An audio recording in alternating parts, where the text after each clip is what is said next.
Welcome to episode 2, even though it doesn't say it on the screen there. This is episode 2. It should be entitled um, Eversor Walker. That said, last session, the group landed on the planet Azam, traveled through the jungle, forests, and did a battle with a big, nasty beast of a creature. Defeated it, made friends.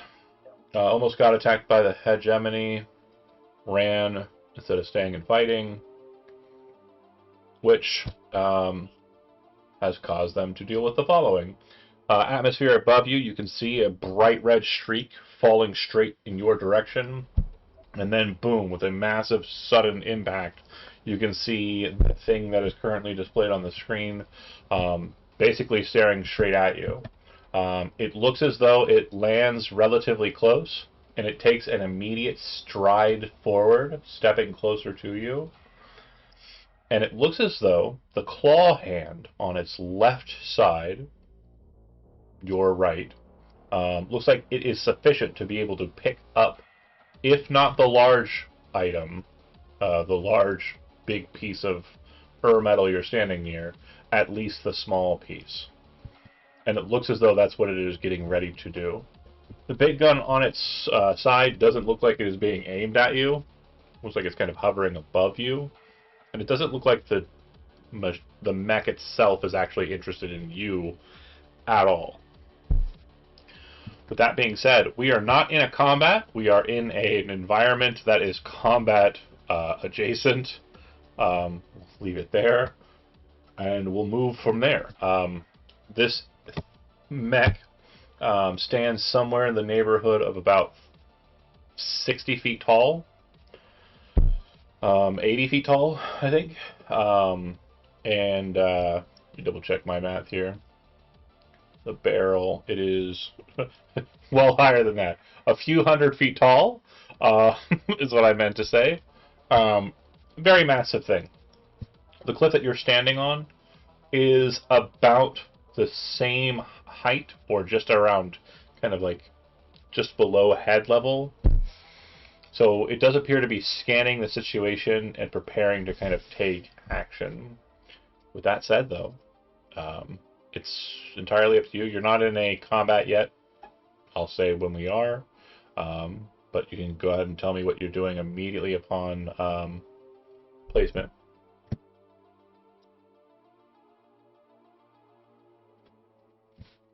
I think we should leave. Anyone else for leaving? Anyone? Absolutely. Yes. Yeah. We should I mean, we should leave, but like, if they take this, we don't get paid for the job, I'm assuming. I don't think we can do anything. Do you have if you have a plan, please enlighten us with Just to confirm, we can't activate the little defense triangle, can we? The defense triangle's already... You mean the beacon that you placed? No. If I remember correctly, this was supposed to be a defense triangle for the big one. It is. Yeah. I don't know if like we could activate it to like, you know. During last session, you didn't do any exploration of that, so I would say no. You have no idea how that works. Okay.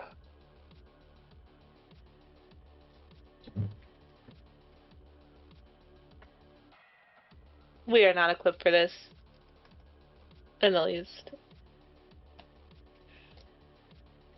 Oh. I think the cannon bores are our size. That's kind of problematic. Very much so.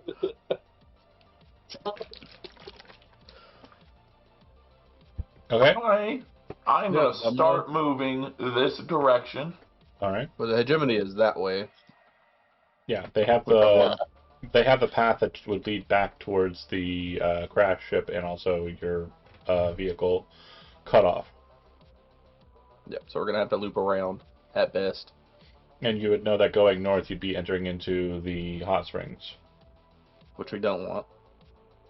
You're kind of in a in between a rock and a hard pocket place here. Yeah. Well, a rock and a hot pocket here. Yeah. And I do remember at the end of last session you saying we were allowing flashbacks. Yeah. Okay. Maybe I did look at the protection thing. Oh. Make an Arcana roll.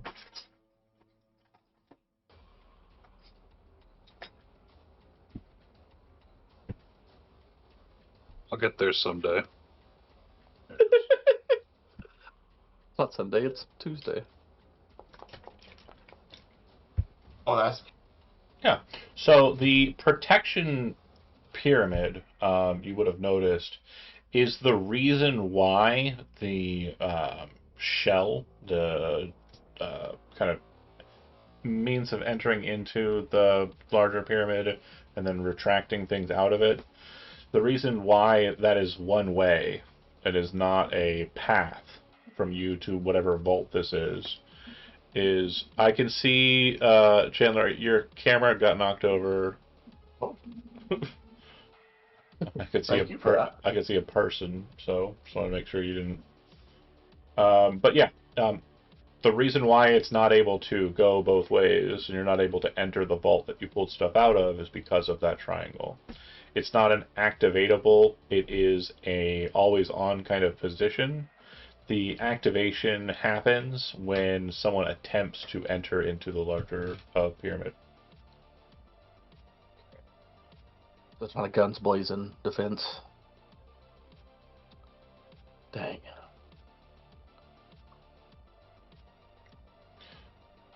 I gotta be honest with you, it didn't look like it had great weaponry. Just sitting here on the ground. You never know. It's a triangle. It's pointy. You know.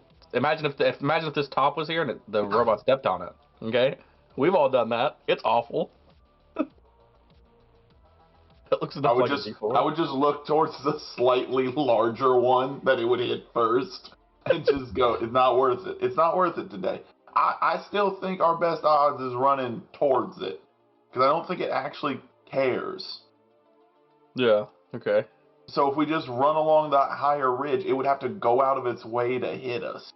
Yeah, but the issue is the hegemony soldiers that we were running from are down here.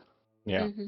As it steps forward again and kind of dips low and then moves up, you'll see that it does appear to be kind of blocking your method now at this point. Your method of getting out, which was the ridge. Its foot is now on that ridge. You can see that the claw hand does appear to be moving. It looks like it's heading towards the smaller of the two pyramids. Looks like it's going to try and attempt to grab it. During that time, I would say, Game, you haven't said much, and Tweet, you haven't said much, so go ahead and give me perception rolls. Just because we were yapping, we don't.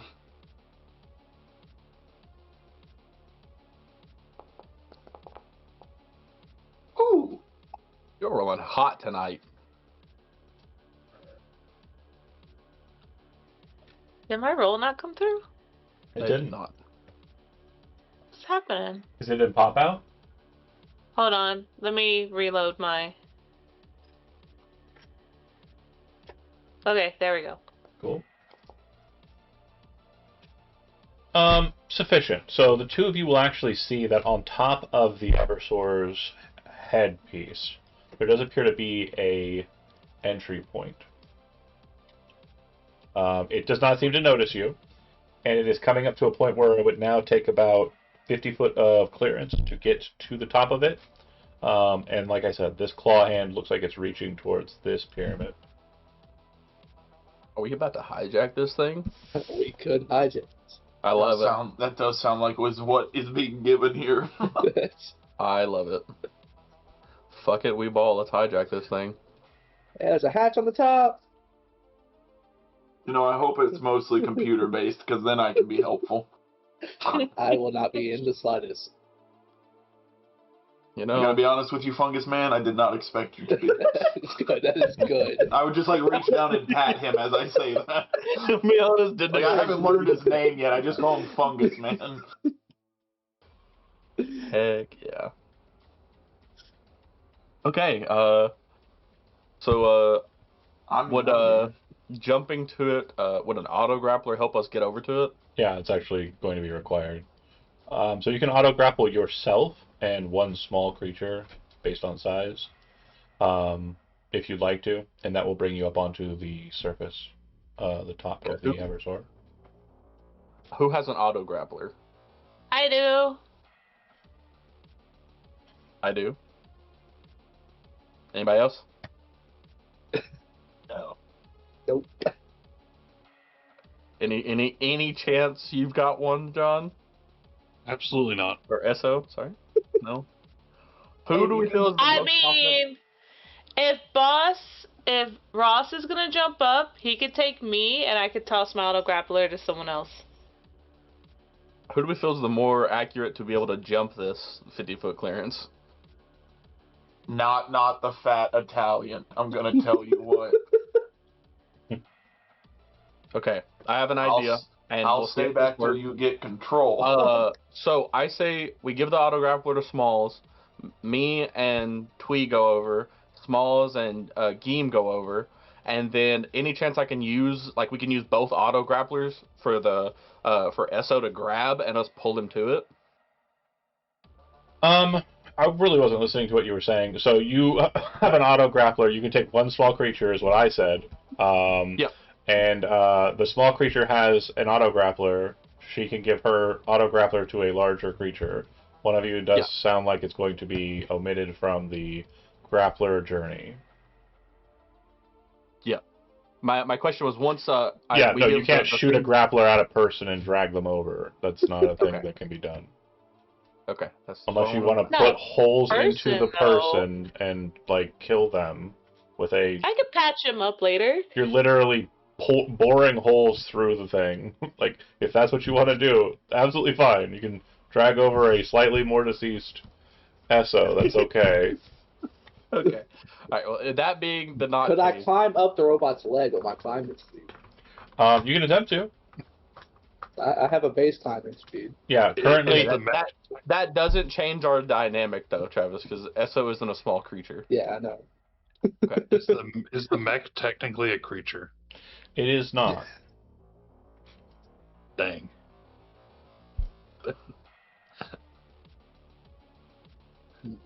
Okay. Well, given our predicament here, I'm going to say you have about 6 minutes before I say the next thing happens. And if you guys don't do anything, then that'll just be the logic of it. Okay. You know, Esso's just gonna have to stay down here. That's fine. Okay. Then we throw Twee's auto grappler to Smalls, and then me, Smalls, Twee, and Geem grapple over to the hatch. Okay. Go ahead and I'll shift this here. Oh. Whee! Can I ride the drone? No. Once again, a small creature could. I know, I'm just joking. Okay. It can assist you. Alright, it jumps back 30 feet, points the Gatling cannon directly at John's character, and just opens fire. No, I'm kidding. Let's move my drone first. Everybody's face is like all... well, just Brent's, because I can only see one person's face, but... Oh no. So... He said, bet. So once on top, once you get there, you'll notice that it is panel locked, which means that you will need to hack it. Hacking is done if you have a hacker's toolkit. If a hacker's toolkit has not been added to your rig as a mechanic, then if you have an infiltrator's kit, that'll work as well. What? I got a hacking toolkit. You should have a skill called computers. Go ahead and make a computers roll. Okay.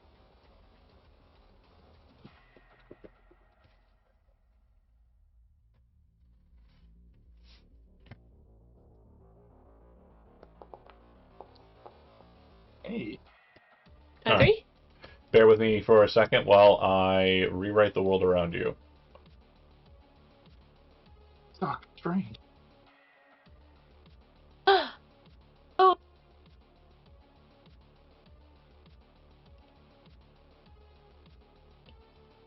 While you're doing that, I'd use parallel worlds to make the ridge look super magmy and fiery. Yeah. Cool.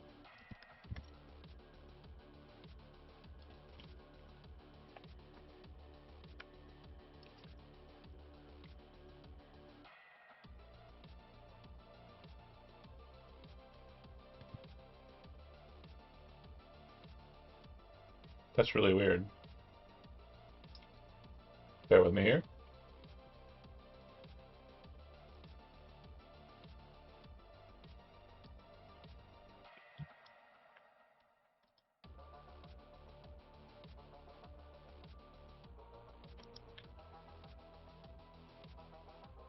Okay.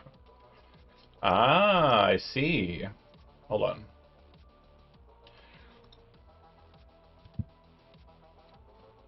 Interesting. Sorry, we're learning new tricks. Configure. Lighting. Token vision. Fog exploration. Global illumination. Set. Tiles. In place. One of you is out of order.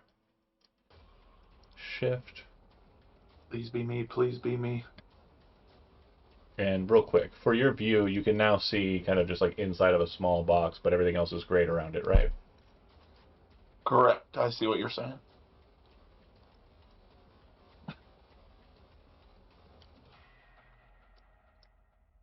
Bam.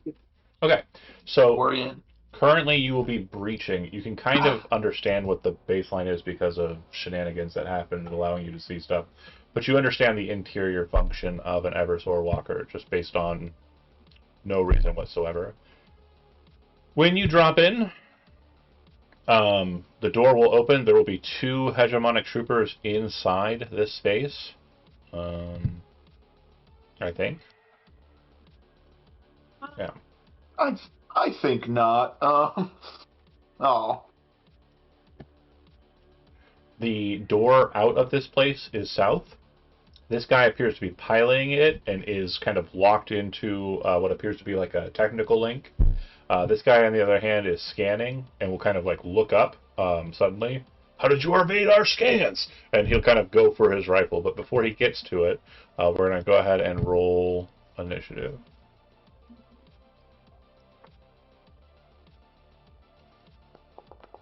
Roll initiative. Yes, please. Yeah.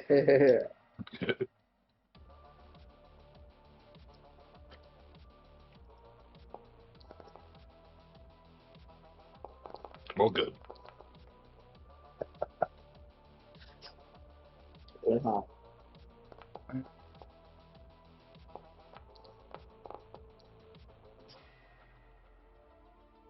Damn. I am so sorry. Why can I never remember where initiative is? If you go to the main, it's actually on the left side of your like character sheet, underneath perception. You can also click on the 2 swords and just click the dice next to your name. Up in the top right near speech bubbles. Oh, that's different. Either way works. I got it. All right. So the guy gets his gun, will stand up, noticing that he's kind of in a situation where rifle combat's not good. He's going to go for melee attack. Who dropped in first? I definitely think the guy would have been first. Okay, and I'd say you and one other person. Size is not a discrepancy or a problem. Who else would have dropped in? I would have. Okay, so small folk, I'm going to move you over to the same space over here. When you drop in, you'll be starting in the same square that your captain's in. So when we get to that point, and it'll have taken you 1 action to do so. So he stood up, grabbed his rifle. Third action is going to be punching, and he's going to punch Smalls. My face. You can see that he's equipped with a pulse gauntlet.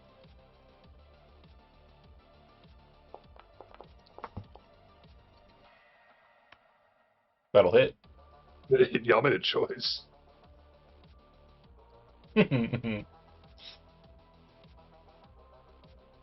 What's the damage?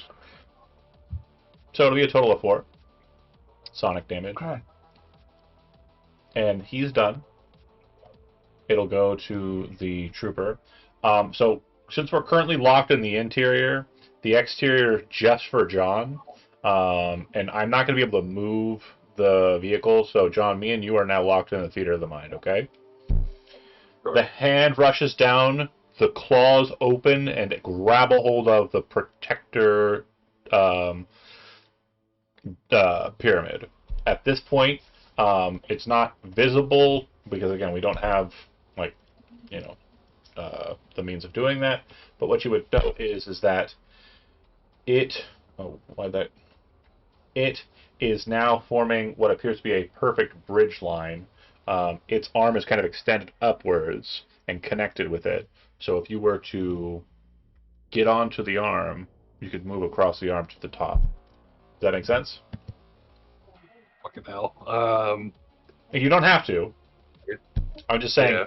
I'm giving you all of the options that are available to you.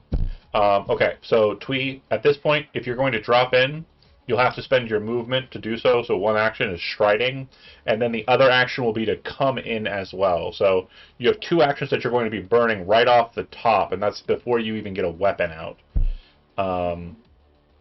Okay. What if I was in the hole and saw the action? Could I just like Shoot down? jump onto this guy and bite?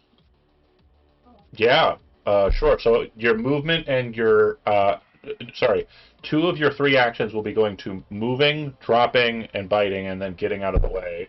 So absolutely fine. You'll be here at the end of all of that. Go ahead and target the guy, and then make your bite attack. I guess it's just called Jaws. Mm-hmm. That will work. Oh, Go ahead that and hurt. roll damage. Okay.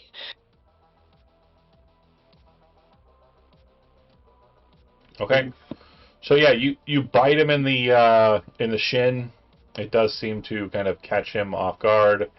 He'll take 1 point of damage, and that's it for you. I'd say you can move maybe 10 more feet if you want to go somewhere else in the room. This door here, if there are any more troopers inside of this space, that's where they'll come from. Oh, but opportunity attacks. Reactive strikes, correct. Yeah, that is a thing. And I'm in both of their squares. This guy is unable to attack. He's currently machine linked and is basically a walking robot. So. Okay, I'm gonna take it and move. Okay. He is not going to use his reactive strike to attack you. Okay. All right. Done. And yes, done. I don't have it. It's okay. Turn. Smalls, you're up. I'm just gonna pull out my pistol and shoot this man. Okay, so just so you know, shooting in close combat, the reason why he didn't do it, it will provoke a reactive strike from your opposition. Okay, I'll just punch him. Pause for a second. You can also take an action to step, which lets you move 5 feet in any direction, and this movement does not provoke reactive strikes. I'm gonna be real with you. I really do just want to punch him. Okay, then go for it. Why didn't you say that from the start? Well, because I wanted to shoot him, but you saved me from that. All right, yeah, you come in and just punch. All right, go ahead and give me damage. Yeah, you kind of knock him back a bit. He kind of hits against the console. Some of the blue buttons kind of glow now. Don't know what that... I think you put that damage on me. Oh, fair enough. I hurt myself punching the other guy. I hurt myself again. Next up then is... Cameras. Yeah, I'm gonna go ahead and take that step action you were talking about. Okay. So positionally, there is nowhere you can step to without it still being adjacent to him, because 5 feet would put you here. Right. You cannot go up onto the console. However, if you take the step action and then take the step action, you can move out of the threat twice, and then shoot him from there with your last action. Yeah, I think that's probably my best option. I'm not very good melee. I have a battle glove, but I'm not very good with it. Okay. Spinning about and turning your weapon on him. What weapon are you Yeah, I'm using? gonna use my new way conduit. Cool. Fancy gun. Fancy gun time. Oof. I'm never using this weapon again in my life. Fuck this piece of garbage. Oh, you might not be able to, depending on what happens. New gun, shiny out the box. Just didn't oil it, did you? Solid miss. Next up. Fresh out the triangle, still missing. Gabe, you're up above. If you move to get to the door, because again, you weren't all circling the thing, you'll have to take one action to move to it. You can then take 2 actions to fire into the hold, or you can descend down with an action and then use your melee attack. One of them, one action. So however you want to do it. Yeah, I'm gonna just drop down in front of him and punch him. Okay. You have one action left. Go ahead.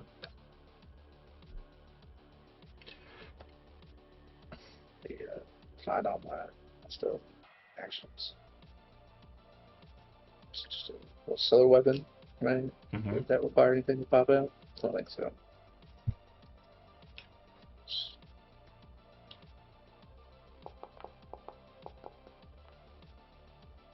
Dropping down with your kind of like solar fist, there's like a hot pop as you kind of connect with the trooper.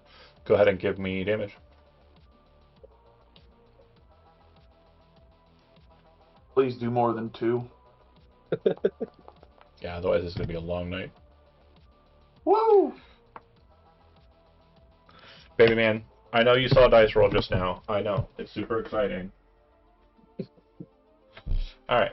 That's going to hit him pretty good. Again, so what you'll know is that in this game they have a very similar mechanic to Dungeons & Dragons. When you're about half hit points, you're going to kind of note that you're below half hit points. It's going to show blood spark from the character. That clearly hasn't happened yet. So we're going to go ahead and move to the next person.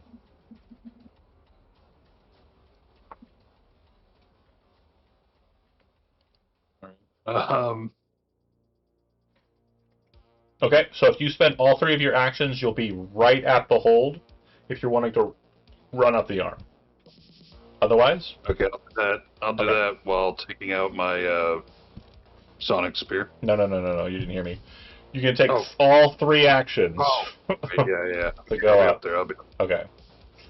So you're basically able I to... forgot that section. Yes.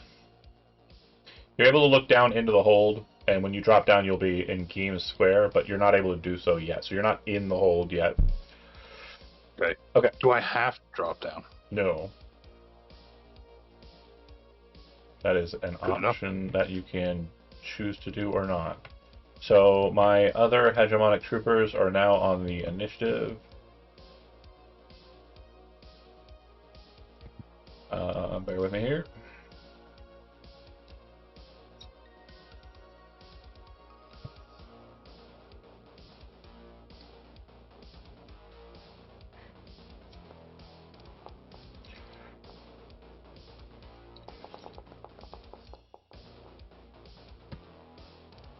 Okay.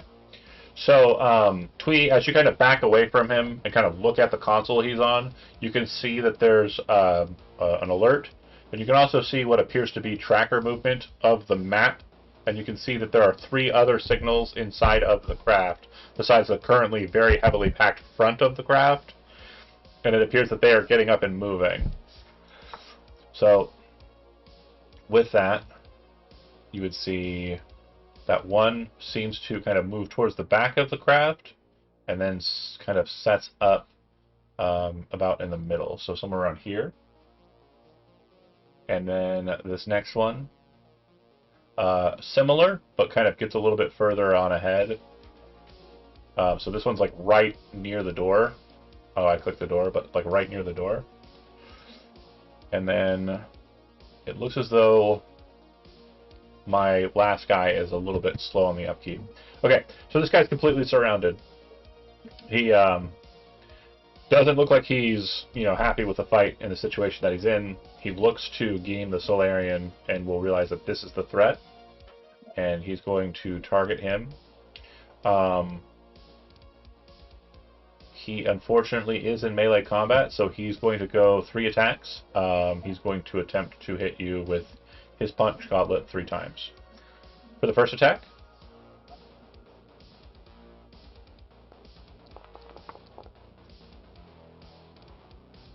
hit.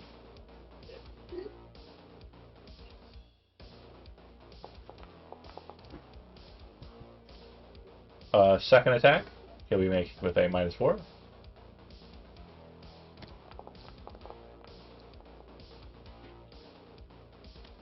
Hit.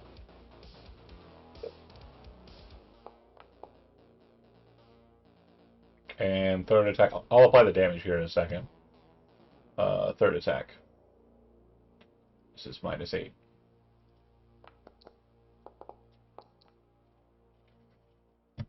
Okay.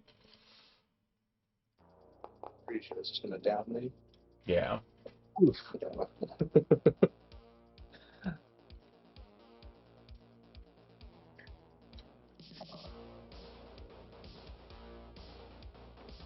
Yep. You are at 0 hit points. Okay. And that was all his attacks and actions. The pilot will use all 3 of his actions to try and pull the pyramid out. It appears that there's a bit of strain, and you can actually hear the entirety of the mechanism of the craft whining under the strain of this effort. Small or Twee. So this door is going to open and probably have more hegemonic troopers here in a second, if something isn't done to stop that. And then this guy's the pilot of the ship. He seems to be just continuing on doing what he's doing. He's not aware of the situation inside. Can I hack this to lock it? You can certainly try. Go ahead and make a computer's roll. Okay.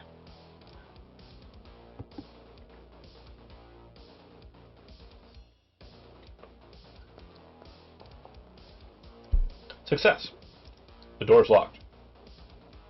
Okay. It can be opened only by somebody at a console in here, or by you. Both of those will take a total of 3 actions to do. Okay. Was that all my action? Nope. To Locking do that? it was just a 1. And then you have 2 actions remaining.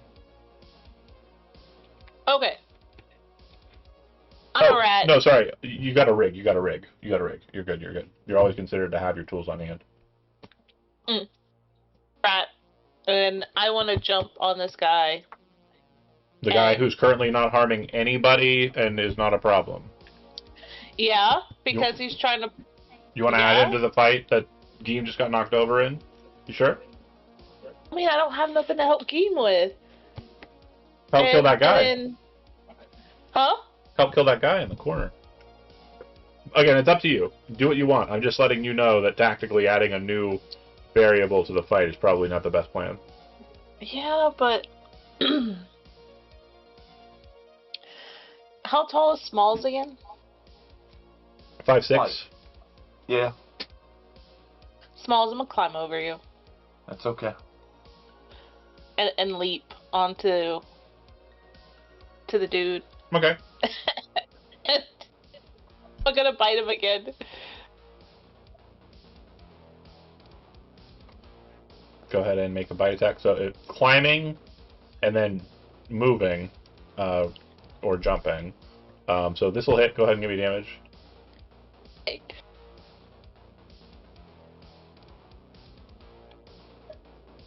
Yeah. Still seems to be pretty well off, doing quite well. Alright, goes to Smalls. Okay, I'm just gonna punch him 3 times. Maybe your punches will do like his do, man. Probably not. No, probably not. But yeah. Miss. Going for punch number 2. That's not gonna do it either. Also, Number 3. when you make these second and third attacks, you need to be hitting the penalties. Oh. Are you doing that or no? I was not, and it also I will from now on. Yeah.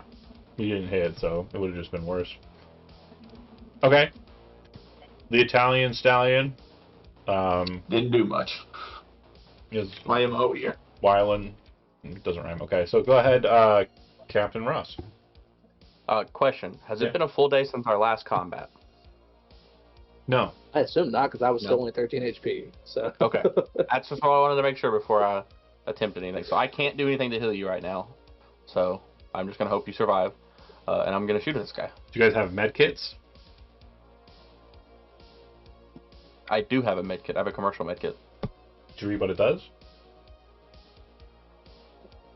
Administer first aid. Ah. Okay. Bleeding, choose which one, and administer again. Okay. Yeah. Okay, so that being the case, hold on, let me make sure this is the way it works. Attempt a medicine check. 0 hit points. The dying creature, the DC is equal to 5 plus the creature's recovery roll. If used, loses the dying condition but remains unconscious. Okay. Okay, so it only takes one action to do that, I'm assuming. To move to him, to pull it Move out, to him with your roll. Oh yeah, because I gotta pull it out of my bag. and then use it. That'll be all your actions. Yeah. Okay, that's what I'm gonna do. Administer first aid. So I make a medicine check, and the DC is 5 plus his recovery roll DC. Yes. Okay. Proficiencies, medicine, roll. So if I roll better than I did earlier. Change my dice, so maybe. No. Oh, never mind. Okay.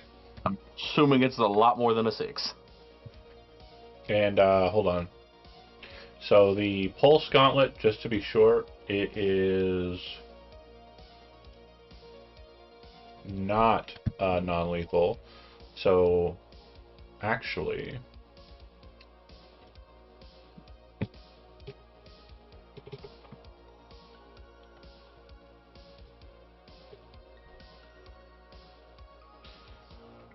I believe that you have the dying condition currently. Double checking.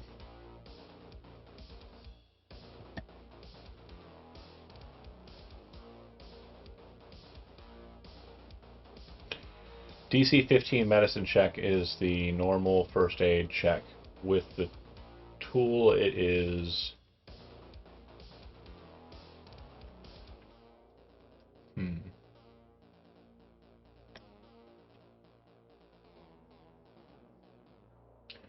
Bear with me here, sorry.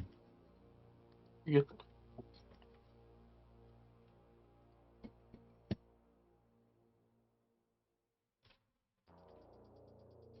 So it would be a 12 is what you need to get. Failure doesn't exhaust the kit though. Yeah. So you can take another bite at the apple. Just not now. Not now. I've already used my actions. Okay. Done? Yep. Another trooper moves its way up. Actually, and then stuck there, yep. Okay. Game. Dying. If you hit 0, you are dying. If you immediately fall unconscious, you can take no actions. While dying, you lose 1 resolve point each round until the end of turn. Is that old? Yeah, that's old.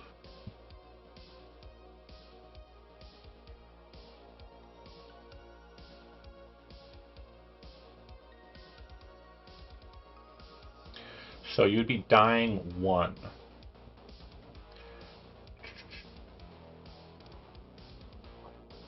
Dying always has a value. If this value ever reaches dying 4, you die. While you're dying, your dying value can increase or decrease in 2 ways.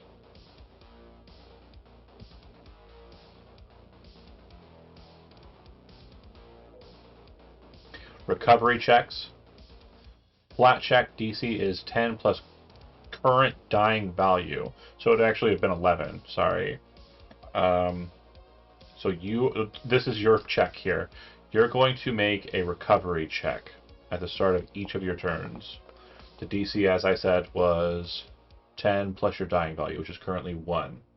So you're going to reduce your dying value to 0, which means you are no longer dying.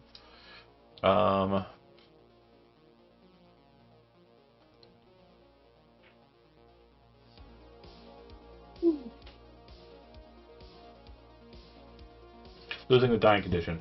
You lose the dying condition if it ever reaches dying 0. If you're still at 0 hit points, you remain unconscious, but you can wake up as described in that condition. So basically, once you gain hit points, or unfortunately the other method for unconscious being lost is dealing damage to wake you up. But that's not a good idea.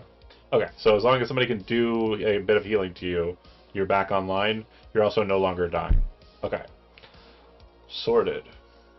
John, you are up next.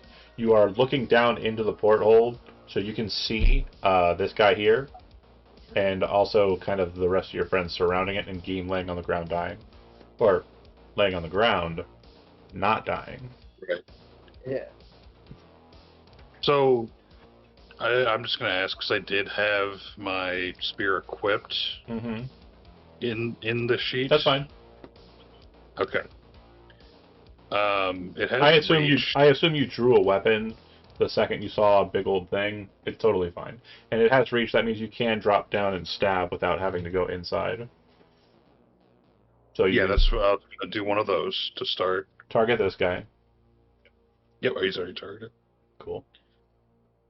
And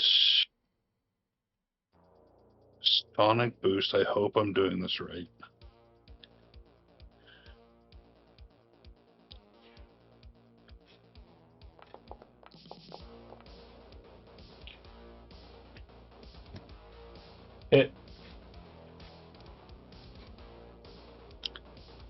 Okay, I'm not sure if it's going to add the Sonic. Well, go ahead and click the damage and let's see. If you click it in the bottom in the chat there, it should throw it. So that looks like it was not Sonic. Let's take a look at your sheet and see why. Commercial Spear, it's currently set into analog. So what you need to do is change it to Sonic Boost and hit modular change. Now it's set to right. Oh, that's why. I didn't hit modular. Yep. So go ahead and click the damage again, and it should throw it with the... Oh, don't do that. Click the word damage in the attack. Yeah. Yes. It is not adding it again because it was... It looks Sonic this time. Oh, it would have been the same thing, but let's just go with the 7. Yeah, that's fine. Okay, so that'll actually cause him to be wounded. And then I'll do... 2 more actions. Yes. I'm trying to... Does cast 2 mean it's 2 actions? That's right. Okay, that's what I thought. Okay, so most of these are going to be cast 2. So what I'm going to do is... I'll do... Injury Echo. Okay. Of Piercing. So you manifest an injury from the future or past to harm a creature in the present. You just did piercing damage. Okay. So then go ahead and... I see. I'm going to make a will save. I fail it.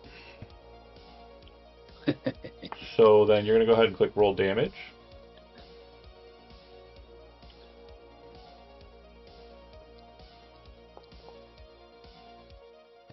And then I believe you're also going to click roll other variant. Piercing again. That says roll damage. Oh, okay, I see. So I think it's selecting it to switch it from piercing. No, I see. I got it. So it just takes 1d4 I, damage. I just had to add the persistent damage to him. I figured it out. Okay. Okay. And that's all I got. Yep. All right. Hegemony.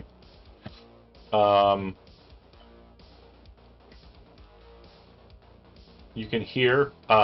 This would probably just be Smalls. You can hear that there's someone on the other side of the door. It doesn't sound like they have started the process of trying to open the door, but it does sound like they are finding out that it is locked.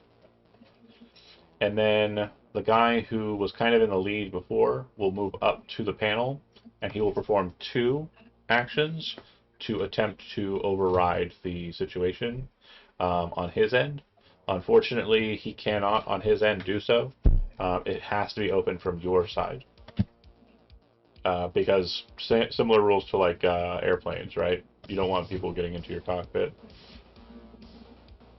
Makes sense. That will then go to our guy who is currently beating the shit out of. He looks over at Captain Ross and sees that he's trying to heal the player Solarian. So he's going to target you. He is going to actually... Neither of you have melee weapons drawn, right? No. I assume the commercial battle glove is something I have to equip. It's not something I just always keep on. So You can- then no. You can wear it, that's fine. Okay, that was my thought, was that I always had it on in case. Yeah. Okay. So you two can make a reactive attack because he's actually going to shoot Captain Ross. Ooh. Okay. I'm gonna punch. God damn it. I am rolling actually bad tonight. 17? 17 will hit. Oh, It's all on you, buddy. this is for you, Captain. That's all you get. Do I get to do? Do I get to do it too? Wait, where did my guy go? I just deleted him out of existence with a punch. No, I saw what Falcon happened. punched him. I saw what happened. It wasn't that. I put minus 5 in the wrong thing. Because elevation will cause you to fly beneath the world. Okay, so those don't stop him. So he is going to take his shot with an Aeon We get an rifle. attack? Tweed? Do I get to? Oh, yeah, Tweed, go ahead. Maybe. I'll be honest, with the damage roll that you've been throwing out so far, I don't think it's going to change anything. I believe in you, Tweet. I'm still shooting your captain in the face. Am I supposed to do unarmed attack or can I hit Jaws? Jaws is fine. Okay. That's my bestie! This is the crit we need. Ah, wasn't a crit, but it still hits. Damage. Alright. Roll 37 damage right now, please. Okay. Just a cool D20. Oh, better than a 1. Better Wow. than You have a one. -1 to this? So, Aeon shot. Yeah. He has a circumstance penalty here. He's surrounded. Circumcised. A question, since they hit, can I use my reaction to quip him? To try to demoralize him? You just use your reaction to reactive strike. Oh, you're right, damn it. I'm a thrower, my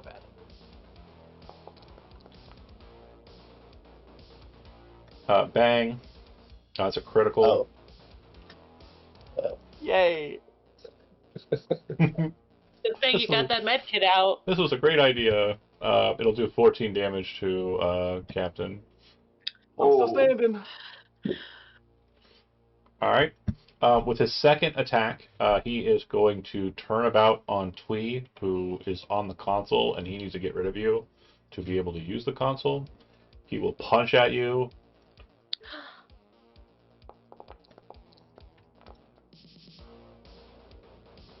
He will hit.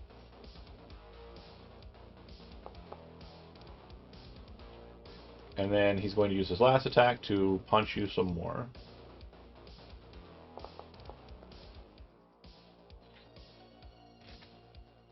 I'm sure glad you closed that door, by the way. Me too. Oh, they would be dead. They would be dead. I love that they would be dead. Oh, John would leave us. Oh, sorry. ow. So, dot and dot. So yeah, basically like shoots, and you kind of bite against the shoulder plating, and he kind of looks back at you like, ah! Kind of pushes around, smashes the butt of the gun into your chest, like throwing you into the console a bit, and then just punches with his fist. All the pulse kind of slamming into you with sonic pops. It'll go to the trooper, and this will. Oh, I have to apply this damage here. Hold on. Yeah, you do. No shot. Did he just bleed out? Oh, he did. As he like Hell yeah. all of his Alright. anger like rages inside of him, and he slams like all of his force into the small Yasaki. He just kind of falls onto the console next to you.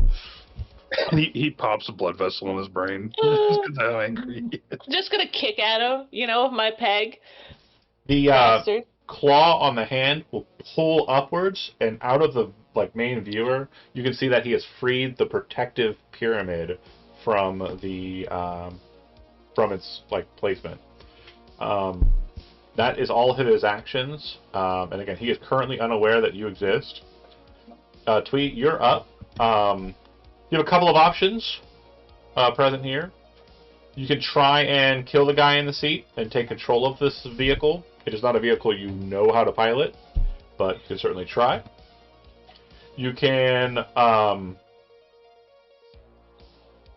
use the console you're at, which is a comm station, to try and influence the vehicle in other ways. Sky's the limit. That's pretty much all you got. If anybody has any suggestions for something that Kimmy could do with a command console. Any I assume there's not an eject other passengers button. Only if they're in a seat. That would be like a pilot seat. Oh, you could eject the pilot out? You try. All right, okay. Or the other option, the funnier option, is turning on the sprinklers and just getting everyone wet for no reason in the back areas. Damn, Eject- I missed one of my It's electric. Ejectocito. Ejectocito cuz. That's the computers, John? You're on them. You jumped onto them. Oh. So you start hacking, and you can realize that the hegemonic security structures are very difficult. It'll now take you 2 actions to attempt the same action again. So if you wish to use your 2 remaining actions to try it again, you can. I'm just bleeding out here. I'm hurt. I'm not doing it. I'm not attacking no more. Yeah. I'm hurting. Yeah, you're just... It's not for me. You're crying. There's blood, and you're just... looking over at the asshole who killed you, whose face is just smashed against the... he's just bleeding next to you. Done with your turn. It'll go to Smalls. Quick question. Yeah. If I picked up this guy's firearm and put it at the base of this other dude's neck and fired, is that... So basically what we would be dealing with there is a doubling of a double, because you're critting and you're attacking a target who is not... Sneak attack. Yeah, it's super effective. Now, whether that's going to kill them outright, that's really up to whether or not you do enough damage. But I can go ahead and move the gun over to your sheet, that's for sure. I would love that, because I do want to do this. Okay, let me make sure that this thing... Oh, it's going to do the dumb thing again. I hate this. I'm only nice to the ship, not other life forms. That's kind of the whole point. You gotta say something Italian. I don't. No, I don't. You can't make me do that. This is for Fazoli's. This is for Fazoli. Fazoli's is beyond Chandler. I don't think he's aware of the meme. Probably not. This is for the Broncolinis, or whatever the guy is. So, real quick, just so we have it on the table, because I'm sure it'll come up with you playing in Italian, so we definitely have to make sure it's in the ether here. You're aware of Andy Mano, right?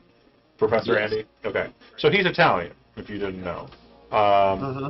while me and Brent were playing in a game with Andy, we had brought up Fazoli's, and he says, "What's Fazoli's?" Like he'd never heard of it because he's from like New Jersey or something. And we explained Fazoli's to him and showed him pictures. He's like, "That is heinous. That looks terrible." I'm like, "When you come out here, we're gonna treat you to Fazoli's." Andy has been out here 2, maybe 3 times already. We have not once treated him to Fazoli's. I remember in this year. Yeah, but we now know you can actually deliver Fazoli's to the convention center, so it's happening. Those breadsticks look like friggin' Amazing. You could beat someone with them. No, but they're free. They're free. They are free. That's You just why. you keep on getting them. Anyway, the gun has been added to your sheet and it has been loaded. So you go ahead and make an attack. The attack is going to be just to get the attack on the table. Yeah, you didn't roll the Those one. aren't really school breadsticks. Go ahead and click on critical damage. And can you click damage for me one more time? I'm sorry. If you roll another one, I'll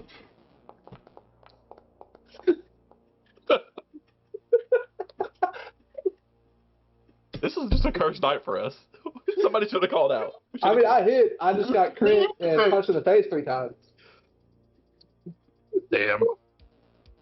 So he'll take 4 damage as you put the gun directly underneath his chin. And you're like, "Yeah, I got this," and you're kind of like sliding it to kind of like connect, and it hits against the helmet, and you shoot, and it basically just like ricochets off the helmet, bouncing around inside for a second, and then dissipating. But this guy is now aware that he's not alone inside of here with his friend. Your movement to get to him, your action to pick up the rifle, and then your action to shoot him. So you're spent. Yep. It'll go to Captain Ross. Does my shot have the same effect? No, you will have to shoot him regular because he is now cognitively aware. I am so sorry. It's okay. It's okay. I assume he's still not wouldn't armed. get a react. Yeah, Okay. he can't react, but you can shoot him. Okay, well, I don't have anything to heal since he's immune to my battle medicine thing for the thing, and I realize that is now a negative effect I'm gonna have to fix later. But He's stable. He's stable. It's fine. yeah, he's fine. He's not dying. So I'm just gonna try to. I'm gonna look at this gun and hope, and then point it at the guy. And if you remember, I specifically said he could stay up on top and shoot solar flares in, and he chose not to. So it's actually Travis's fault if you think about it. Like that. Okay, that's not a I don't know one. if he was. We rolled the dice. We rolled the dice, folks. Let's go. Let's go. You should have had because he's prone. You should have had a bonus. So I'm gonna say it's a critical because crit also adds to your threat range when you get bonuses, or like okay. yeah. So it's not just a +1 when you get a bonus. It's more like a +2 because you're getting a plus your crit range. But go ahead and click critical. You're not gonna do double the critical damage. You'll just do regular critical damage. But yeah. Not bad.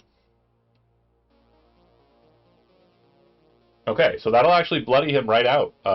He's still alive and panicking, but he's not dead. And then I use the next button to my other 2 actions. You shot, and that's all you've done. Yeah, go ahead. So it'll be MAP -5 or whatever it says, MAP -10. Basically, when you make attacks, you do it on itineraries. 3 attacks. Bam, bam, bam. That's gonna miss. After the -10. Now for the minus Yeah. -1. That's rough, buddy. Okay. So Got one in. you would hear that there seems to be kind of like a kerfuffle on the other side, and I would say, Twee, you're the only person who can hear on the other side. Because it's kind of muffled, but you hear what you think is, "Just blow the door down!" from the opposite side. Game, you are taking a nice nap. Yeah. Pretty good. Way to play Ball over there. a fighter. Hey, I got in there. Yeah. Yeah. I might have got in there and punched somebody. You know? If it was anybody else, they might have died for real. Yeah. All right. You're still up top, John? Yeah. What does SO want to do? drop down will bikes be- and stop the little bat boy just smashing him underneath your metal boots. Oops. I Or step right through the call. do the this. more part of it. Right?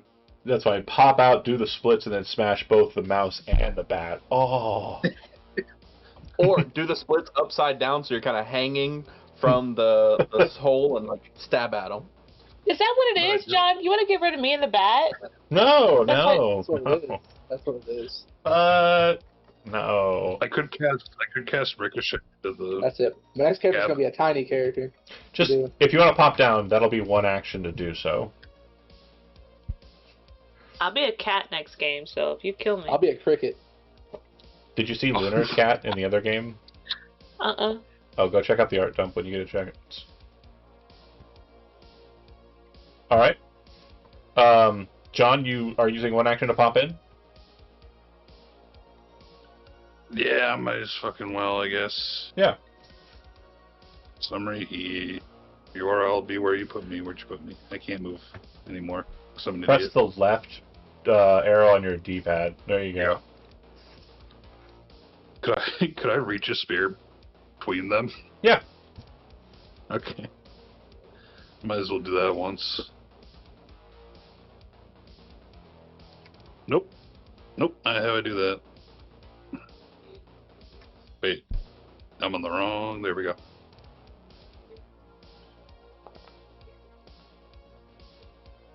Oh, I see. Bruh. So, I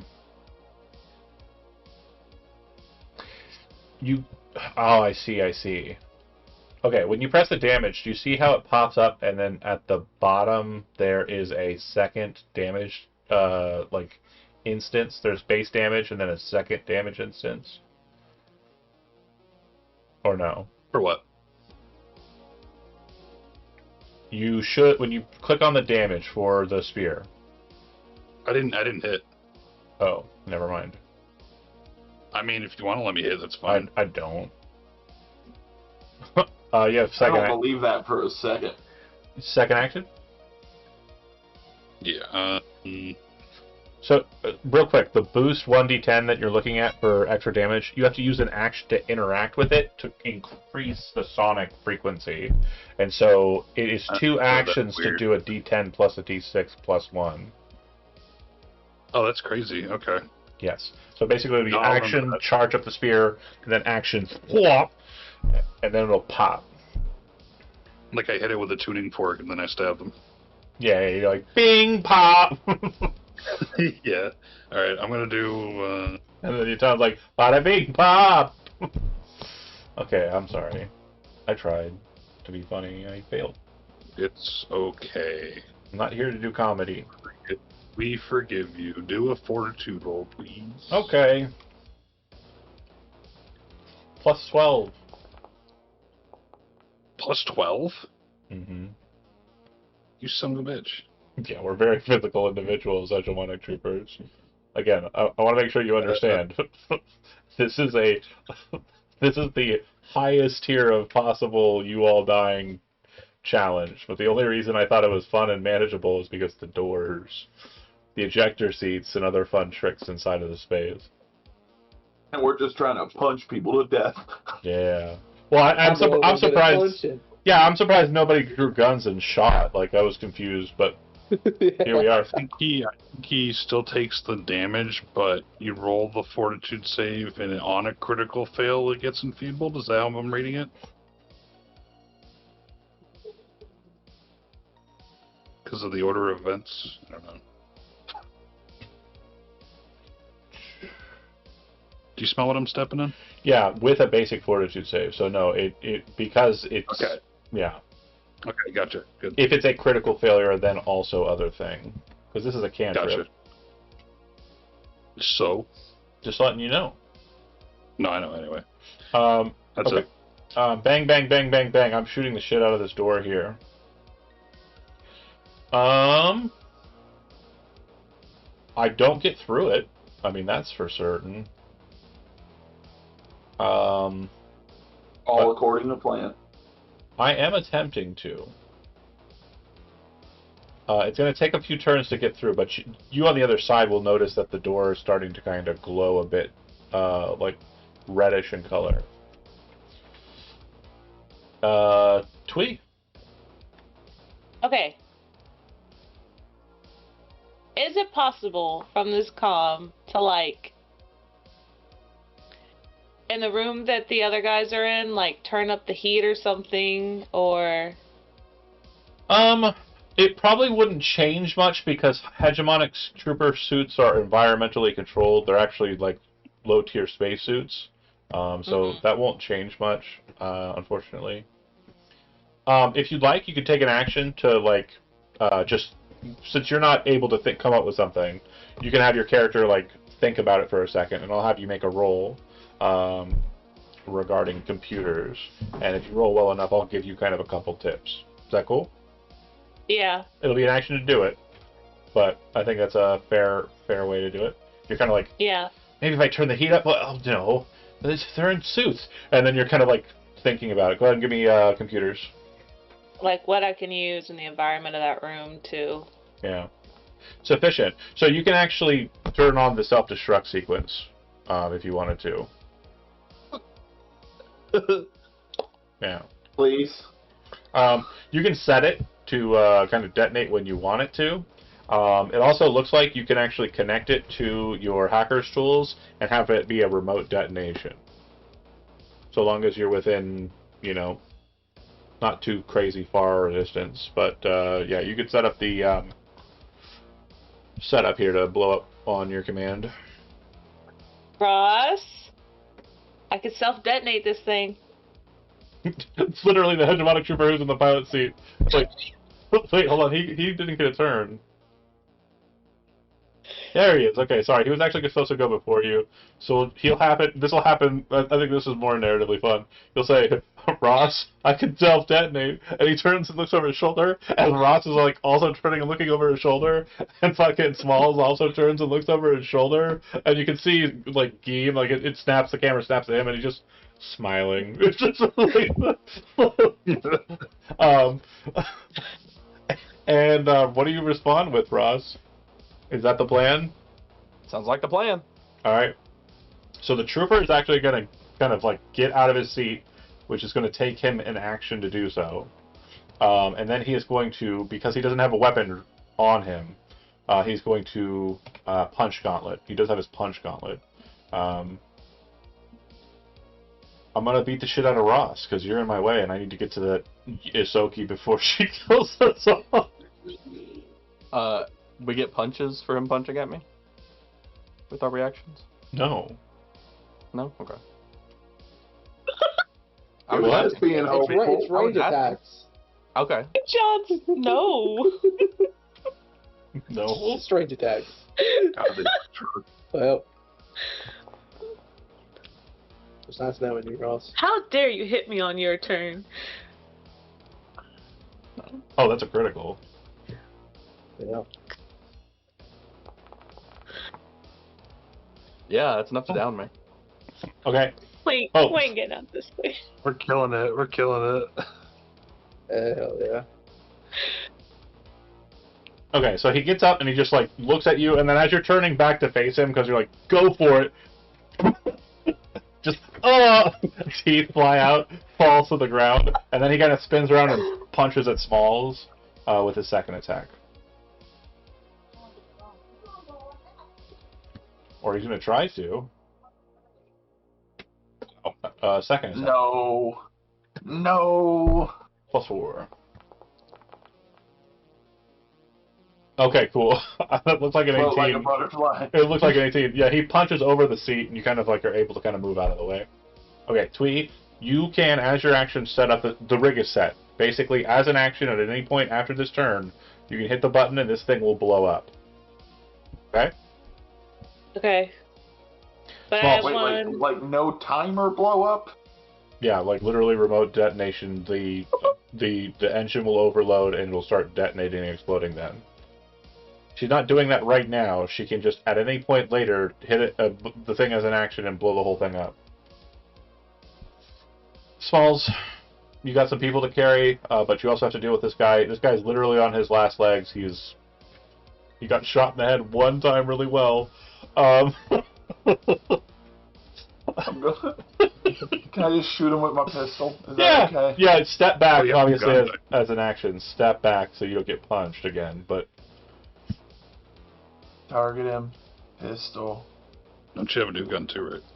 No. Yeah, that rifle. I'm so. Second attack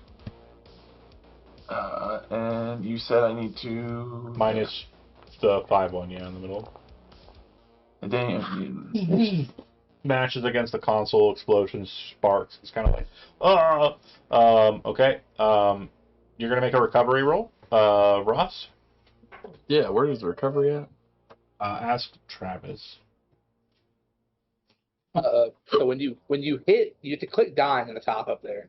Okay, So click dying, and then it will let you roll the dice next to it. gotcha.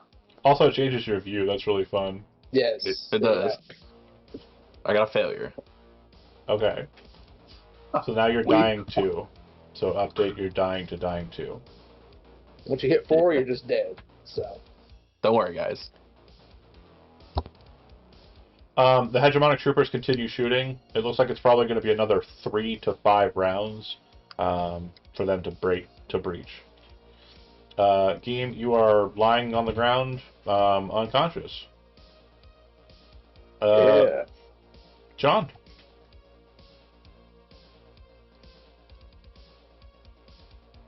Okay, I'm going to do a regular little stabby. Yeah. No. No. No. No. no. And crit. Piercing. Okay. And that's a will save, you said? Your damage, you bitch. Don't sound so confident. Well, that's good damage. It's fun. Yeah, this one will actually deal the damage. The target takes 1d8 of damage if the target fails its save, because it's kind of referencing that. Actually, I think I understand it. The cantrips do damage regardless. The other one should have also done damage. And I'm going to go ahead and say 8. Go ahead and, if you can't get that damage out on the table for me, that'd be great. If not, I can just... Yeah, again. Do 8 damage? Yeah, that'd be great. Yeah. That'll work. Unless... He will die. He is a dead person now. How many actions have you consumed with injury, echo? Just 2, right? That's all 3. Okay, cool. The stab, the injury echoes, the cast 2. So this means that we're down to 2 to 4 more turns for these troopers to get through. So, just as a heads up, there are 3 more troopers who would like to be your best friend. Speaking of best friend. Pause for a second. I'm going to give you a free perception check. Tweet. Okay. Is speaking a free action? Yeah. What do you want to say, John? John? No, he just wanted to know. He didn't have anything to say. Yeah, Yeah, I you didn't have just wanna anything. Okay, gee, shit. But I also, well, I have a question. Yeah. Would message, I need to be able to see them? It doesn't say that anywhere. I would say it'd be fine. But, again, it's a spell you'd have to cast, so, right? Yep, I know. Okay. Yep. With It's a 23, cast. the guy laying next to you is, like, slowly slumping off to the left, the one that's dying. It looks like he's going to kind of fall over onto Game. And as you're like, oh, no, you'd see that he has on his belt, like a standard hegemonic trooper ought to, he has a med patch on his belt. It would be one action for you to remove the med patch from the trooper, if you would like to. Okay. I'll do it. You now have the med patch. It's in your gear. But I want to use it on Ross. My BFF is down. No, that makes perfect sense, for sure. Med Patch is under consumables, and I believe you can just utilize it. Basically, if you click on... So I just do affect med patch and click that button? Yeah, that should work. You can hit... Big blue button says use right there at the bottom. Oh, Also my free thing. 2. Alright, Ross, you have 2 hit points. Wait. It says apply healing. Wait, I still in Ross. No, he got it. But I'm gonna... He did? Yeah, he got it. I fixed it. Yeah, I got it manually. Okay. Does that bring him back? Yes. Yeah. Was that just one use? I can't use it again? Your action was pull the med patch off of the dead guy and then apply the healing to Ross. You still have one action. At this point, it looks like getting out of here is the objective, right? Yeah. And that was just Yes. one. I can't. It'll be, One use? Yeah, only one. Med patch is literally pop and then... Okay. Do you want to go out or do you want to stay and be the last one out?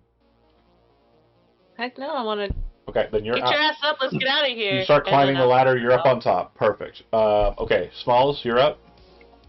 Yeah, I'm running to the ladder trying to get out. Pause for a second. I'm not going to have you make a roll, but you would have seen that the troopers do have med pouches. I'll take the med pouch on the way out. No, I'm telling you, Geem is dead. He's not getting out of here if someone does not help him. I'm trying to make sure you understand that. Yeah, so, yep. I'll take the med pack. I'll walk over. I'll get Game up. Hell yeah. Alright, I've added the med pouch, or I'm attempting to add the med pouch from the trooper to you. So moving up to the trooper and moving past him will be one action. And then picking up the med pouch is another. And then where the fuck is your med pouch, my guy? There it is.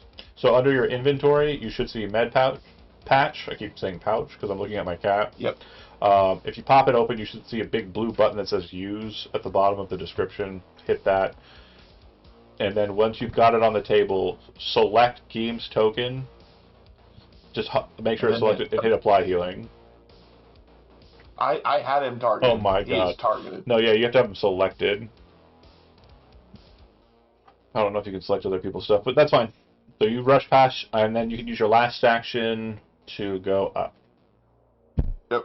That's fine. So you're out on top with Isoki. Ross getting up is obviously an action, and then getting out is more than 2 actions, or 2 actions at least. Okay, cool. You're out. Yep. It looks like it's about 1, maybe 3 turns at most. This door will be opening. Geem, you're conscious. Getting up is an action. Getting out is 2 actions, if you want to do that. Yep. Okay. And last but not least, John, you're up and out. Is it 1 action to get out? It's 2 from your current position, because you have to move up to it and then climb. Dang it. Okay. Why? What do you got? I was gonna send a message to the guys on the other side of the door. What's the message? I was gonna say to the one that's at the door, say, "Hello, please warn your compatriots that the mech will self-destruct as soon as we are gone. Please make right with your maker." Okay, I'll or whatever god that you worship. yeah, I'll allow it. That's dope. Is that better? Yeah, you get out. Somebody roll a d6. Because of that, the pause in it, I'm going to say that it's going to be just whoever wants to roll a d6, roll a d6. 1 through 2 means that they're going to break through now. 3, 4, 5. Fuck. So they'll pop out. Why did we let you roll? Of all people. So they're going to pop out, but they are going to still be on it by the time you guys are making it out, because it takes the whole turn for them to clear it. But what that means is that they'll kind of get on top of it as you're clearing distance and getting behind the pyramid, back into Theater of the Mind, and they're going to be able to get a total of 2 shots off. So I'm going to target probably the people who came out last, which would have been John. And I believe this will be done at a bit of range, so bear with me here for a second, folks. I gotta do some stuff here. Clear. And then, like I said, by the time that they are getting there, you are kind of moving down the hand and getting, or using grappling guns, whatever the meth trick is, and are gonna able to make it to over Chandraways. Okay. So 2 shots. The last 2 people out were... Can I target this guy or what? Alright. And then they would be approximately there. That's fair. So then... do... strike. 1 shot against John. Miss. And I think that because of that, the other guy would fire at John as well. Since you were the last one out. Okay. That's a critical hit.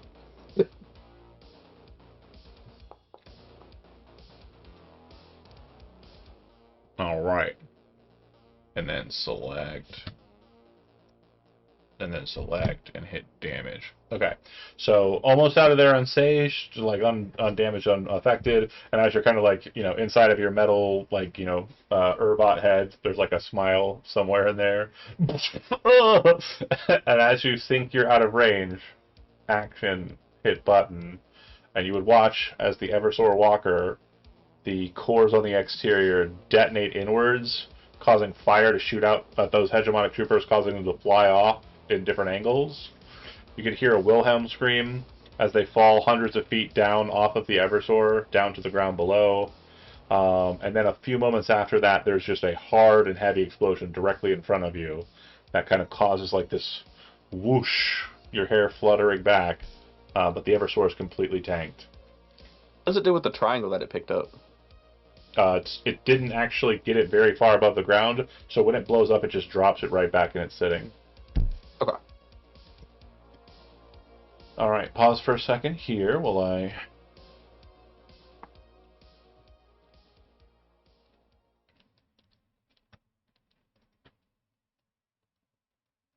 Okay, your beacons are still in perfect order.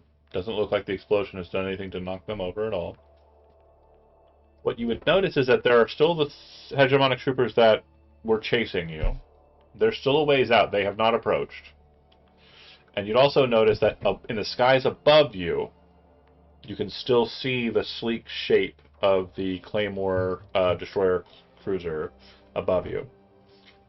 Maneuvering from here to the ship is a case of, do you want to fight 3 more hegemonic troopers in your current state, or do you wish to, like you were saying before, try and ferret past them sneakily? I don't think we're in any shape to fight them, to be fair. Yeah. Like 1 hit knocks most of us down, so I think we should sneakily do it. We have plenty of wreckage to sneak by, I guess. Yeah, there's plenty of wreckage here to sneak by. So what I'm going to have you all do is go ahead and make a stealth check. Oh, God. It's okay, the DC is very low. Don't worry, guys. I'll be so. the one to fail it. But there is an opportunity for failure here. Very high. See? Right. I told you. I'm right there with you, though. It's okay. Man. No, you're not. You actually passed. Oh. Holy shit. Yeah. So the majority of you... Yes, sir, Captain. The majority of you do pass. You're able to get through back into the jungle, but you feel like you're being chased, and you're pretty sure that the reason that that's the case, and you're pretty much all kind of like evident of it.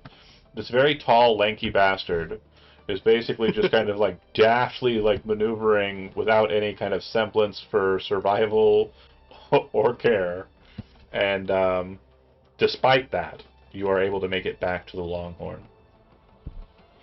When you do so, I'll go ahead and move us to that map.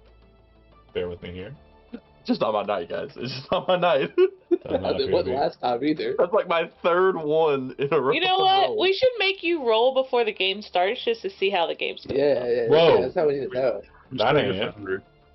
Like a preliminary test roll. Yeah. Okay. All I'm going to say is welcome to my normal night. That is my normal. It's mostly ones. It's impressive. I mean, to be fair, it keeps it interesting. I'm not mad. I'm a little sad. I'll start working on that backup character though. You get back to the ship. You board the craft. I'm going to ask each one of you what your first goal is once you get on the ship, and after that point, we'll kind of maneuver through. I've given you the information. All the information that you need to ask the right question is on the table. I'm not giving any other hints. I just need you to make sure you're in the scene and cognitively aware of the threats and the problems. So with that being said, Captain will go last. We'll do Paladin first. So what is Geem doing the second he gets on board the craft? So he's still in that very much still a kid mentality, but he's survived a little bit. After, do we have any like exterior weapons we could activate or anything? Yeah, there's tactical. There are tacticals positions, both on the left sides of the, or both on the left and right side of the craft. I think I'd probably run to there Okay. and just be prepared for something that happens that way. Go ahead and pick one and move to that location. You got to do it the long way. Yeah. Okay. Yeah, move the long way. Geem, upon getting on the ship, looks at the captain, and you see him kind of like bolting for the tactical position on the right side, controlling the right laser output. Next up is, let's go with Smalls. I would immediately go to a computer, sit down, and start spinning everything up to get everything moving. So you'd go to the command station. Yep. Okay. Perfectly fine.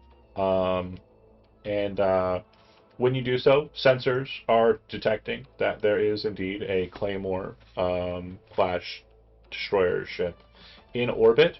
It does appear to be attempting to maneuver to find you. However, because your ship is a biological, it is not detectable from surface. So it does appear to be sweeping, doing scans.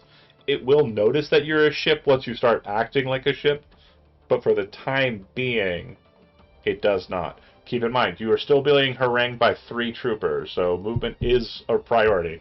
Once they find you, they're going to laser light you, and you're going to be targeted and then bombarded. So just noting, from the comms display, you're able to kind of elicit this information. Okay. John? I go to this other one, which was the... That's piloting, but it's going to be commandeered by Captain Ross. Captain Ross at the command station. This one up here in the front? Yeah. Helm. Where I'm at? That's helm.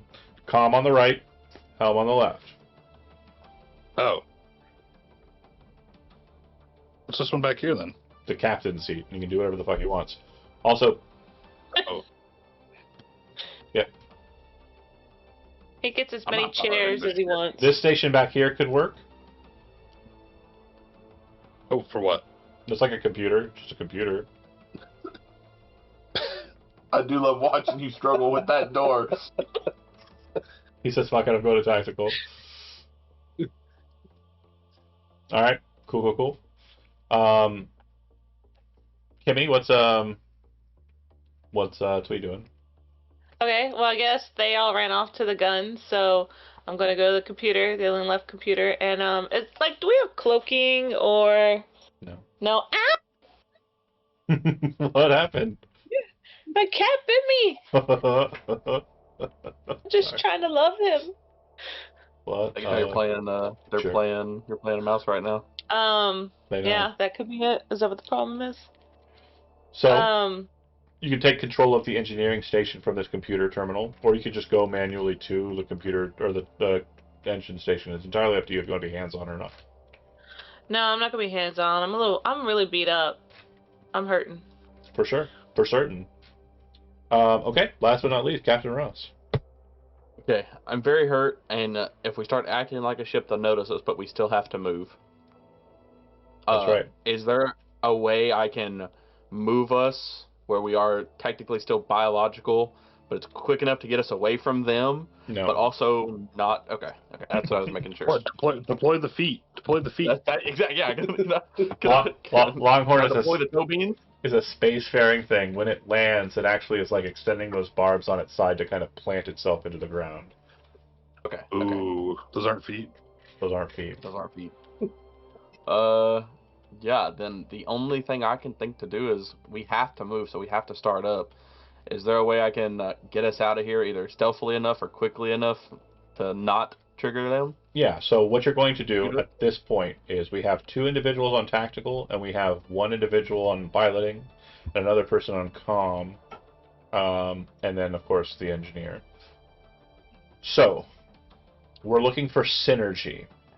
What we want is tactical is basically going to walk on to the target without walking on directly, like basically get a bead on it and maintain that bead so that when and if it does become a fight, they're able to fire at it. Fair to say? Yeah. John and Travis, go ahead and make perception checks. Oh boy, oh boy, oh boy. That's initiative. Smalls, you are on the comm. You are basically paying attention to all of the factors in question, and you are making sure to relay everything to the command or the captain so that he is cognitively aware. You are acting as the medium. So go ahead and give me a society roll. Okay. Oh. Ew. Oh, it's You're not- competent. You're not really doing the technicals. You're mainly just acting as basically the operator, right? I understand. Twee, you know what the captain wants. You understand that that's not going to happen if the engines don't operate the way he needs them to. I need you to go ahead and give me a computers roll. I believe that's the proficiency I want. Double checking to make sure. Yes, I need a computers roll from you, Twee. Okay.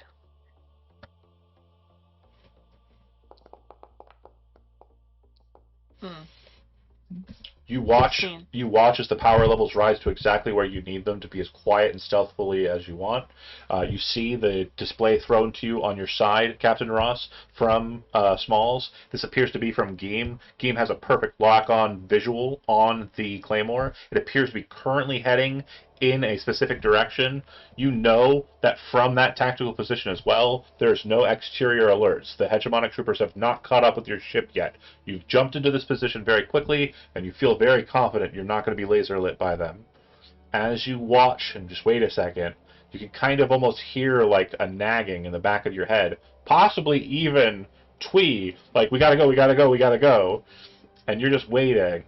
You see the Claymore turn about and move towards the pyramid side, meaning you have a perfect vector for escape, and it will not be able to turn about quick enough to catch you.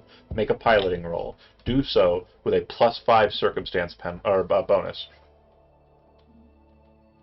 +5. I think he needs it for the night. I do. Yeah. He's been rolling pretty shitty, but that's sufficient. The ship takes off. In that moment, though, Smalls, because you did so well on your check, you're paying attention to everything. The comms are locked. You would realize that just as you're about to kind of get into orbit, or just as you're getting into orbit, you would realize that the Claymore's long-range sweeps capture the long tusk, the Longhorn. So you realize that they're aware of your presence, even though you're about to leave. Let's go ahead and move to the big map.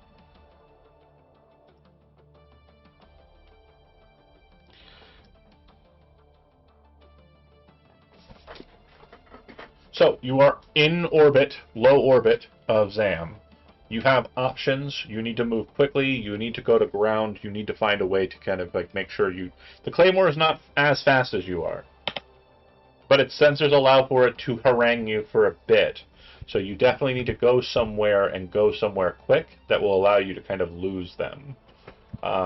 Closest place would be the moon of Zamtapur, if you want to risk it. I don't currently have any information or details on Zamtapur, which is a failing on my part. I would say that it's not very it's probably considered hostile. It's a kind of hegemonic like outpost.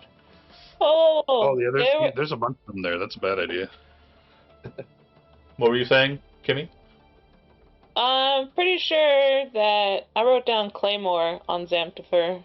Yes, this is the claymore that was That's from just Xantifer. Claymore. Oh, okay, then it's... Yeah, and hold on a second. Let's see if I can make this. 'Cause, again, I keep saying claymore, and you have no visual representation. Most of you are Big probably ship. thinking sword. It's a sword. Yeah. It's sword-ish, Isn't it sword shaped? kinda. Bear with me here. Boop. I remember you sharing it in the. Yeah, I did. It was a while ago, but I just want to make sure you guys have it so that we are 100% on board, know what we're talking about.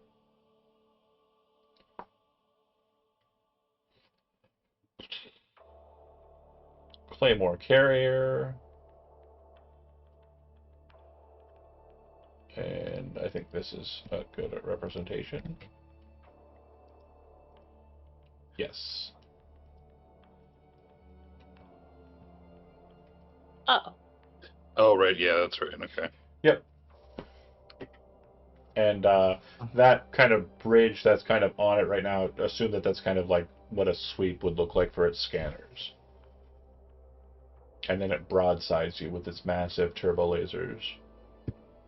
You can see Which those. we do not want. Yeah, you do not want that. In all honesty, the ship is not much bigger than the, like, at least lengthwise, it's not much bigger, maybe by double or close to just shy of double, but it is taller by far. Whereas you have, like, one deck, it has 5 decks. It's also got like friggin' Oh, it has small craft that it fires out, yeah. yes. Okay, us being quicker, I assume we're gonna to get away. I don't imagine the Sapphire Palace is a awful place, It's not bad, and it's pretty close. and it's got a lot of ships. I mean, we're not gonna camouflage because our ship is different than a lot of other ships, but we might confuse at least. Okay. Is my idea. Is that we can't land on Jane, can we? Jane is a gaseous planet, yeah, no. Okay. You could go into the rings of Jane, but they're kind of treacherous, so. Yeah. Okay. Anybody else got any ideas? If not, I'm going to the Sapphire Palace to try to blend in. Not blend in, but get away. I'm good with Game it. for it. Okay. So, obviously, there's one stop. We set it precedent last time. This time it's going to be a little bit more serious. I need someone to go ahead and pick up a 20-sided dice and roll it to see if we hit a random encounter. I will let you know that if you roll a 1, it's not good in this game. It is bad. It's a bit different therein. So if you roll a 1, you will be engaging with the Claymore. If you roll a 2 through 5, you'll be dealing with a random hegemonic element that is in presence in Millard. And if you roll anything else, you're pretty much fine. I ain't Okay. touching Ain't shit. gonna be me, okay? Nah. Ain't gonna be me. Nah, this is too serious. I'll go. I'll do it. All right, Kimmy. Thank you. It will be That your works for fault. me. Nat 20 this, Kimmy. You're good. Nice. So you are able to outrun the Claymore at Zamtifer and are able to make it beyond Millard. You don't actually pass by Millard, you're just passing through that area of space. Again, they're not all like lined up, so it could be the case that Millard's a little bit different in orbit than the others. But you come to find yourself at the Sapphire Palace once again. This is where you go to ground. This is where you go. A lot of the interior of the space is obviously not formulated. It is very much kind of indistinct on purpose to allow for folks to kind of make up an idea of what you want it to be like. But as we discussed, the main thing is it's like a resort hotel with like a bunch of different elements to it that are over the top in some cases, or kind of just simple and livable in others. Um, you have port easily enough because you are hanging out with Smalls, and Smalls is a employee still, technically. I can't roll for shit, but I got a parking spot. Why they keep me? What would you like to do once you get to the Sapphire Palace? Obviously, you're going to kind of spend some time being to ground. I know that on the action sheet, there should be a segment called downtime. Right now, we don't have any downtime actions, I don't think. But I will say that the action I do have in mind, the thing that we'll be doing, will kind of take a lot of our time. Yeah. But do you have anything that you want to do narratively for flavor? Definitely let the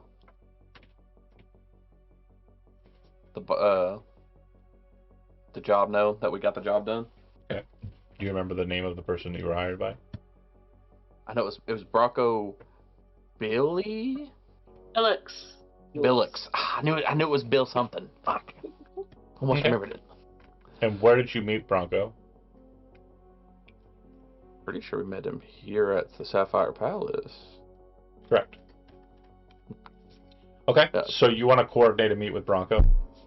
Yep, definitely coordinate a meet with him to let him know everything that happened about it. The job.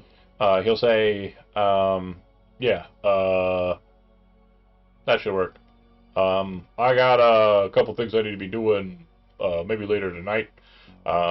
Absolutely. Hold on a second here, and he's going to kind of on the screen noticeably seems to be kind of manipulating the object the phone is kind of going through. He'll then pop up and say, hold on, my maps are being goofy. Was this the one? Yeah, this is the one. He says, I'll meet you at the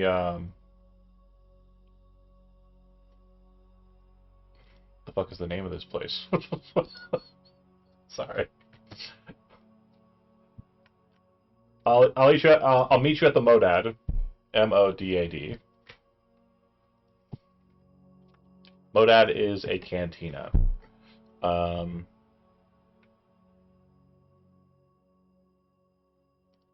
It is a cantina that is located inside of the kind of main bubble of the estuary ring of the Sapphire Palace. Basically, it is a very simple place to eat, meat, and not really much in the way of drinks, mostly just food. Cool. Yep. And he says that'll be later tonight. Does anybody have anything that they want to do prior to that meeting? Take a damn nap. And not have 7 hit points. Quick note: your character sheets. I did ask you to check this out before the mission we just went on. If you look in the actor sheets at the very bottom, you should see one that says Longhorn. Do you still see that there? Yep. Yeah. Double click it open. You'll see that it has a limited version of what you have in a character sheet, but the main thing is the inventory. And if you pop that open, you'll see that you have a bunch of tools that are at your disposal, including a couple of med patches of your own, that if you'd like, you can open your own character sheet, making sure neither are popped out, grab the item inside of the ship, drag it over to your sheet and drop it, and you will have those items added to your sheet. But they are your tools, and they are yours to utilize however you'd like. As far as resting, I genuinely don't know how it works, so I'm going to have to do some reading. Hold on a second. Resting in... There's a rest for the night button. Hell yeah, but I don't know if it'd be for the night. How do you see what the ship? Inventory. so- Never mind. You want me to I click see it and see it. what it does? Yes. What are you clicking? So I can click the rest of the night button and see what happens. I'm assuming it's just a long rest button. Well, no, I don't want you to do that because then you'd heal, and I don't. That's not what I'm wanting. I can put myself back down to 5 HP. How dare us heal? Yeah. John's not done with us yet. I would say that if you say that you want to meet him late in the evening, Captain Ross, you guys can go ahead and get in a rest for the night. How does it work with an android? I just realized. Does it not? I'm just sitting there. And it don't heal you all the way, actually. That's it. Do you not have a rest option? No, I did. I was Okay. shocked by hit points were restored. Yeah. So your hit points I are don't like- 10? You only I had get 7. one hit point?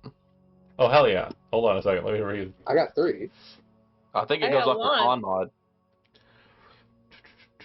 Oh, yeah. Yeah, it's con mod.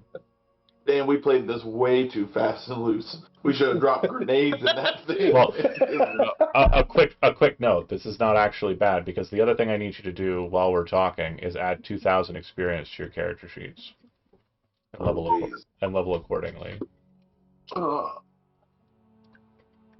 Okay. How do we level up? Actually, apologies. I totally forgot 3,000 experience. I forgot about the other 3 hegemonic troopers that you technically encountered and bested. We're just the fucking best, guys. Don't even worry Yeah, about it. that's what it was. Yeah. How do you add it? So at the top, next to level, there should be like a 0. If you click on it, you can go into the box. Oh, okay. It's that easy. Okay. It's that easy. So, okay, hold on. Okay. There's no going for the. You just change your level to level 2 at the top. Actually, you change it to 3 if it does it, because it's 1,000 XP per level. It looks like. Oh, that's fucked. Oh.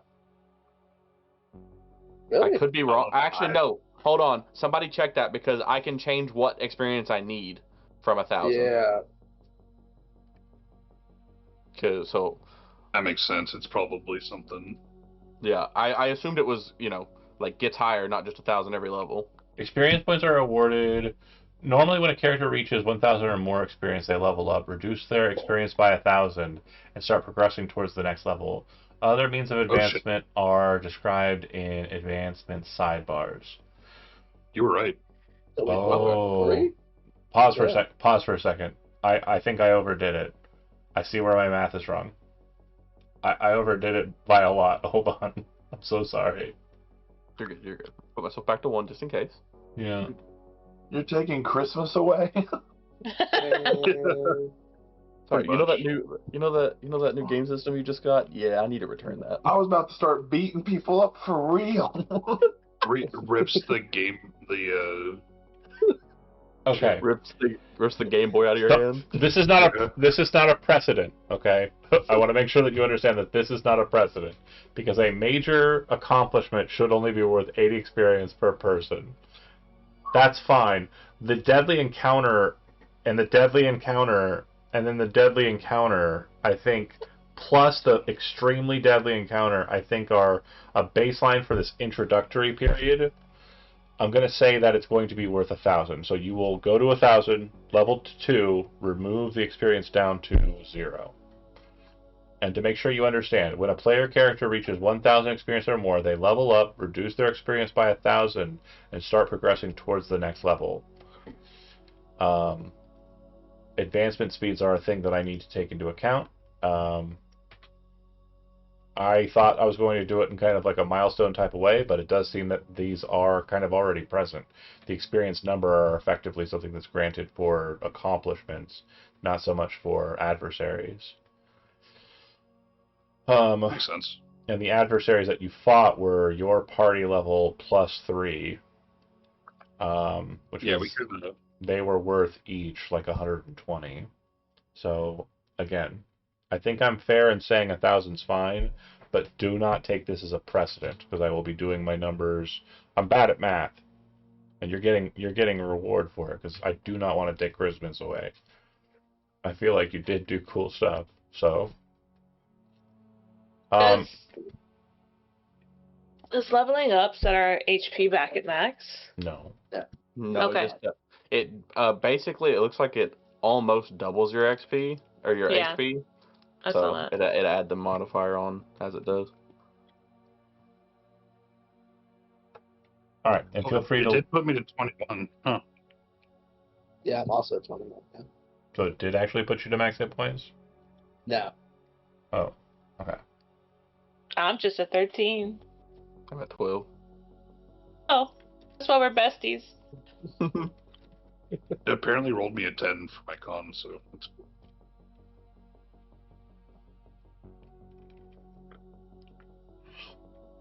Or no. Wait, what? I don't know. I'm not gonna mess with it. Okay, the class. Okay, so Envoy is wild. Okay. So how do I add stuff from my...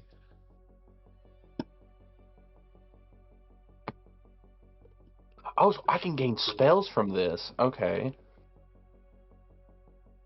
Yeah, you're an envoy. Yeah, but Seems- I think I thought Envoy was spellcastery envoys are kind of lame. Damn. Yeah, that's kind of lame. I agree. So is there no good way to move shit into your levels? I'm supposed to... Wait, is this 2E? This is 2E. No, I meant what I'm looking at. I don't think what I am looking at is Everything 2E. on this is 2E. I know here it is. Oh, what are you looking at then? That I recognize. I was looking at a website. Yeah, the stuff you sent me from Kirk, that unfortunately doesn't do It's us all any old. good. It's all old. Yeah, I know, it's old. Don't. Your belly's all gross. Don't show them your belly. Where is... Okay, this one just lets Where me did I double up on save- Envoy. Where did I save the book that I totally purchased myself? Yeah. So, if you get extra slots for class feats and skill feats, that means I can put something in them. Correct. What is that? So for let's go through it one by one. Okay, Brett, ready? At second level, you're going to gain an envoy feat, a skill feat, and one skill increase. A skill increase means that you're going to gain more skill increases than members of other classes. At second level and every level thereafter, you gain a skill increase. You can use the skill increase to either become trained in one skill you're untrained in, or to become an expert in one skill you're already trained in. Piloting. Probably the smartest choice. Cool. Yeah. And then as far as skill feats, those are in their own category in the compendium. And as far as envoy feats, those are also in their own category in the compendium. Okay. Who wants to go next? Me. Was that John? Yeah. Okay. As a Witch Warper, at second level, you'll gain a skill feat and a Witch Warper feat. The skill feat, as discussed, and the Witch Warper, as discussed. Also, your spells per day will increase. You'll gain no new cantrips, and your first level spell ranks will increase by 1. Easy. Regarding your spell repertoire, at second level, you'll select another first rank spell, and at third level, obviously, you'll gain more. But yeah, you'll gain 1 more first rank spell, and you'll gain 1 spell rank. Who wants to go next? How do you do this? How do you do the skill ranks? So if you I go already got it. Never mind. proficiency, yeah. It automatically did it. Don't worry about it. Who wants to go next? Sure. Chandler, you are playing a. Why is my brain dumb? A Librian? No. Technomancer? That's the one.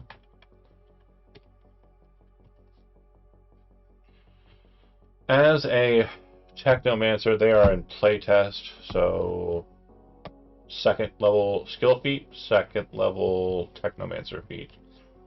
And then Technomancer spellcasting.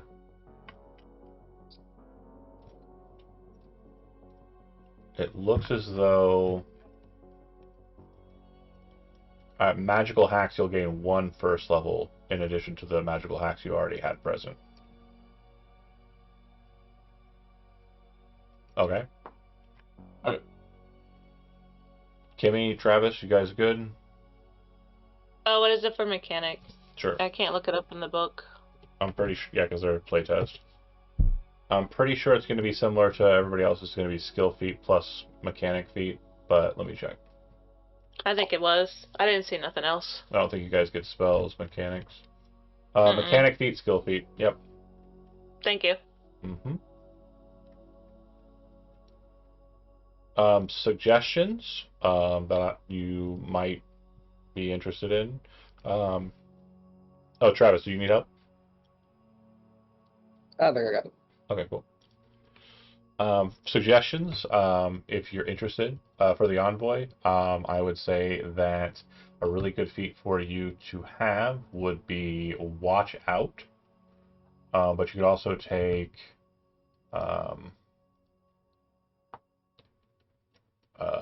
don't you die on me. You encourage your ally to hang on and keep going despite life-threatening wounds or other serious injuries that might take them out. Select an adjacent dying ally. Reduce the target's dying value by 1. If this reduces it to 0, they lose the undying or lose the dying condition. Don't increase their wound condition and remain unconscious. The targeted ally then becomes temporarily immune to "Don't you die on me" for 1 hour. I went with watch out. Watch out. Okay, cool. Yeah, I pulled it over, but when I pulled it over, I messed up, and I thought it would just auto add it to my second slot. It doesn't. But you can drag it and put it in there. Yeah, you can. Yeah, I put it on my 1 slot, which caused my quip to go down to bonus feat and mess up my sheet a little bit. So for everybody else, when you drag it, drop it in the slot you want it in, because it will just replace your other one if you don't. And then for John, Technomancer feats are going to be a bit harder to find because they're only in the playtest material. Not Technomancer. Oh god, sorry, Witch Whipper. Thank you. So right.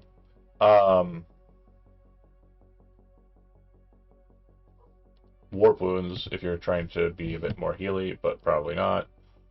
That's the boss's job. Predictive positioning is pretty cool. Basically, Oh, yeah, it is. Are you kidding me? So good. I was either going to do that or conceal spell, maybe. But I like predictive positioning. You get hit, you disappear, and appear somewhere else. How do I move that to my sheet? If you have it open in the compendium, you should be able to just drag it and drop it from the compendium list. Set feet. Class. Which Wappa? Got it. Technomancer. Yeah. Sorry. The one issue there is that it doesn't look like they have any really listed. Because it's playtest material still. Kiss It Better is a funny name for a feat. Which one is? For a feat, it's called Kiss It Better.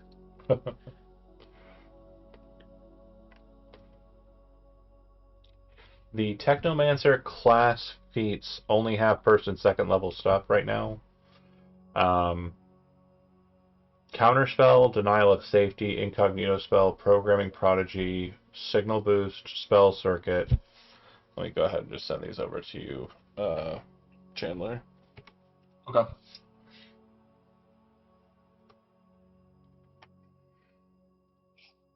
I have posted this in the general channel.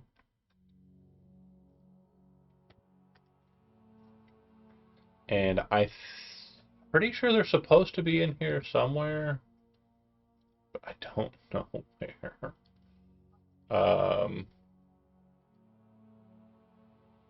Yeah, unfortunate. So you may have to add them manually, and if not, I'll have to add them manually. I think we're going to have the same problem with the mechanic. Hmm? Your mechanic feat at second level? Oh, what is it? Yeah, so you get to choose one, and unfortunately, because we're just in playtest material for Boundary, I can't. The feats are not in there functionally. Mechanic feat. Oh no, there is one. Here's one. Remote operations and mechanic feat. Okay. Oh, is it not letting me drag and drop it? My class. Oh well. Remote operation is cool. Yeah, I mean, honestly, that's if you have that in the compendium. Bear with me here. When Yeah, it 'cause I says also have a class feature for Technomancer. What is it? It is Ammo Infector Virus. That sounds raw as hell.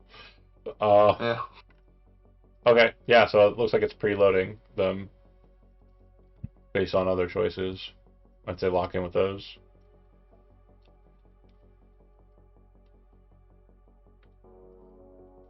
Let me know once everybody's comfortable and they think they've got their level. Good. Would That you should be think good. it would be okay to take Inventor for the skill feat?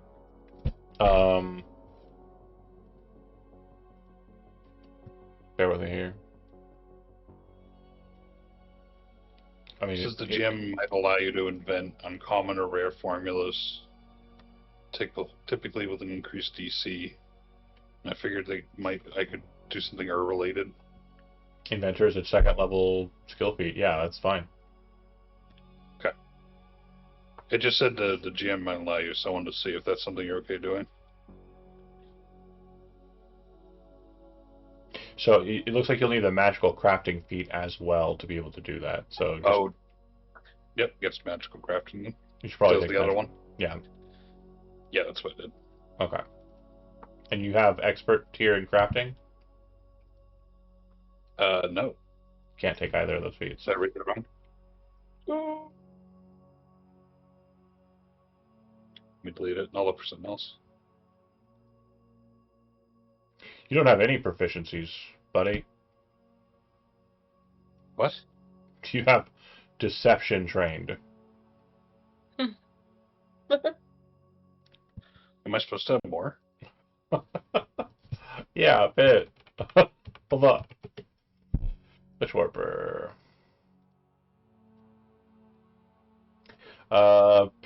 Trained in perception. Trained in one skill determined by your paradox. Trained in a number of additional skills equal to 3 plus your intelligence modifier. Oh, fuck, are you serious? Yeah. That's a +4. So you should have a total of 7 plus the skill that's determined by your paradox. What's your paradox? Okay. Anomaly. I think that's deception.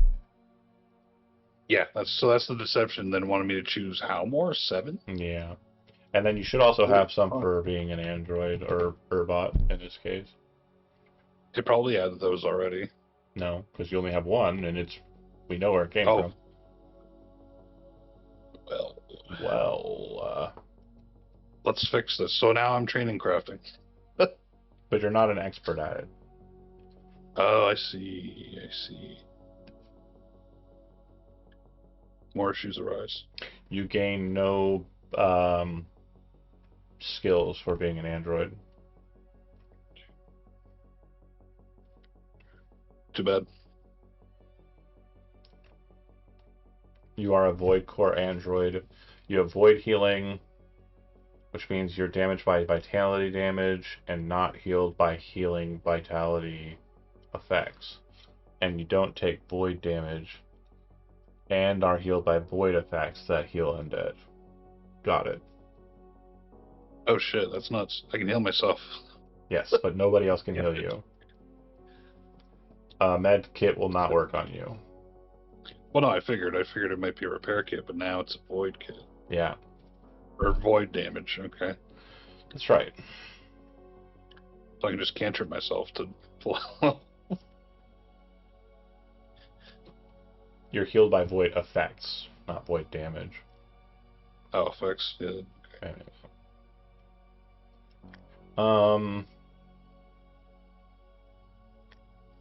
And then with Witch Warper. Ancestry and background, attribute views, initial proficiencies, paradox, anchor, quantum field, witch warping, spellcaster, spell repertoire, skill feat, witch warper feat, skill feat. It's the one I still need to do. I'm also doing my proficiencies now that I'm ding dong. At second level and every even numbered level thereafter, you gain a skill feat. Skill feats can be found in Chapter 5 and have the skill trait. You must be trained or better in corresponding skills to select a skill feat. And you were looking at right? Inventor. Inventor, according to this, says prerequisites expert in crafting. And then magical crafting says expert in crafting. So both of these would be outside of your ability. However, I think there is a skill feat that says you gain expert in it. Hold on.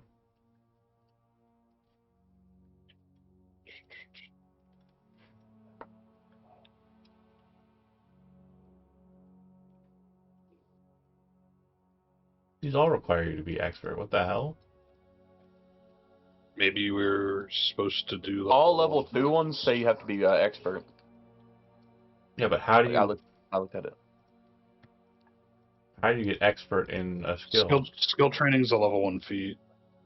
So skill training gives you expert in it? So it'd give you 1 per as many times as you use it. Hold on.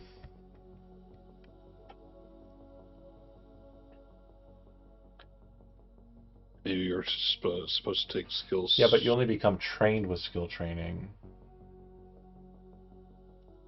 Oh, yeah. The fuck? How get expert in skill Starfinder? Mine let me get that expert in piloting from leveling up to 2. Yeah, because you had a class feature that says you get it. Yeah.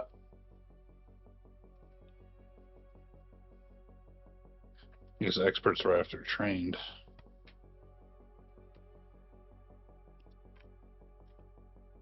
Skill increases improve your proficiency. Skill feats are a type of general feat that often grant you a new way to use a skill or make you better at using a skill in a particular way. Skill feats always have a skill trait. Skill increases are the only way to do it. Let's see. You get a skill increase at 3rd level, and then every level thereafter. Weird. But the envoy gets a skill increase at earlier levels. So envoys and like skill-based classes, like mechanic, I think, Can can be kind of pre-trained, get skill training, and expert it up. that makes sense. Because you got spells and shit. So, but good job getting some skills trained. You definitely need those. It should help. Okay. I'll figure out what I do for the skill. We can keep going. Yeah, absolutely. I've only got a little bit more. I thought we were going to fight a space battle. It didn't happen. But that's totally fine. I can rip a bit here. So you folks all attend together the meeting with Bronco Billix, or no? Yeah, I want to be there. I'll be there. Yeah. I gotta probably stay back on the ship, just running around. Okay. Occupying myself, training. Gotcha. No sense meeting up. And Mechanic, you're going as well? Yeah. Okay. Let's see if this works. So when you come to the place in question, you'll be entering into the western side. This is basically a port that leads to the space docks, which is where your ship is currently located. Entering into the center bubble, you see that you've probably been here before. The cantina here, it's utilized by employees of the company.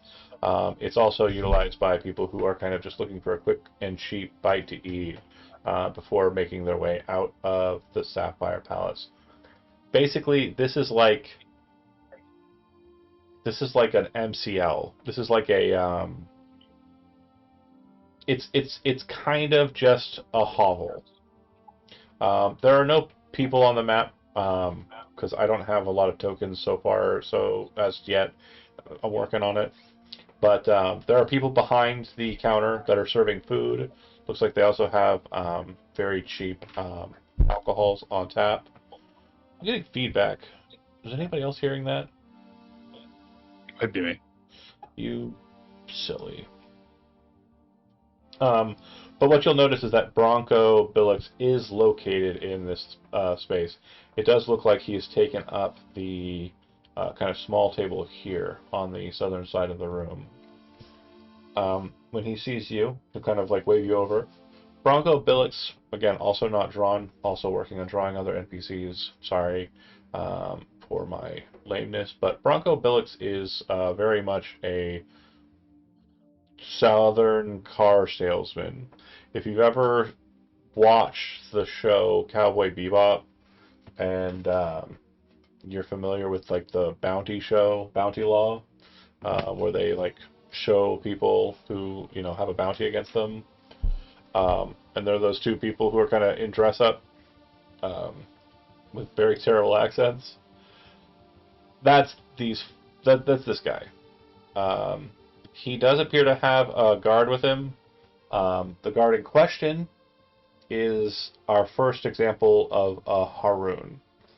The Haroon people are reptilian, very much like the Vesk, so kind of like a reptile person or lizard person. However, the main difference between them and Vesk is that they have mandibles. So their jaw is actually segmented into 3 pieces with 2 feeding proboscis or 2 feeding mandibles, my brain dumb, and then like the main center jaw. Think kind of like Predator, but without it being 4 like parts, just the 2. The Haroon bodyguard is someone you've never met before. Bronco Billix is not someone you've met with a lot, but he would be present here, and he'd see Captain Ross coming up, smiling. Beacons seem to be locked in good and in place, but the current upswell of hegemonic positioning out that way is causing me a lot of problems, folks. Sorry, but if you had brought something, maybe a bit of metal, or maybe some sort of trinket or doodad you found there on the site, that'd be really beneficial. And I'd say it would be square if you were able to give me something like that. SO will stand up and just put the air metal on the table. Just the spare metal? Ooh, sweet. Yeah. And you're holding. And step back. You're holding onto the cage, the cube. Oh yeah, that's back on the ship. Okay. Well, that's I would assume. pretty sweet. I think that should be all right. Not great, but all right. As our agreed upon amount, he tosses a cred chip onto the table, and it would indeed be the agreed upon amount. It is a total of 500 credits. Not a very high-paying job, but a job. But one rich in experience. Yeah. Put it on a... Yeah, really. Literally. I literally almost gave you more than you should have ever received. Yeah. Because my brain dumb. But yeah, I'll pick up the crit chip. Now, are you folks looking for any extra work? Probably wouldn't be on Zam or anything crazy, but I kind of have some situations I'm looking at dealing with. If not, I could kind of point you in another direction if you're not wanting to work for me again. Although I understand it, there's some folks that you probably don't want to be working for too much more anymore at all. That is the case. What kind of job are you looking for? I got 2 gigs lined up. Probably wouldn't be able to do both because they're kind of time sensitive. First gig, he'll pull out a tablet and kind of set it onto the table, opening it up, activating it. Out near the planet of Shadow, there's a derelict, a hegemonic nobility cruiser. The current situation, as I understand it, is Hegemony are making their way out that way due in part to the problems they've got with the folks in and around the Twins. So, I'd have you head out that way, or hopefully you don't get involved in dealing with any of those local folk, Asvia and I. And if you're able to get on board that derelict ship and find me what I'm looking for, well then, I'd pay you pretty handsomely. I'd say about 2,000 credits. And all you gotta do is go on a broken up ship and find a storage container. Probably about 3 feet long, maybe about a foot wide diameter. It's got a biological in it, and the containment unit should be intact.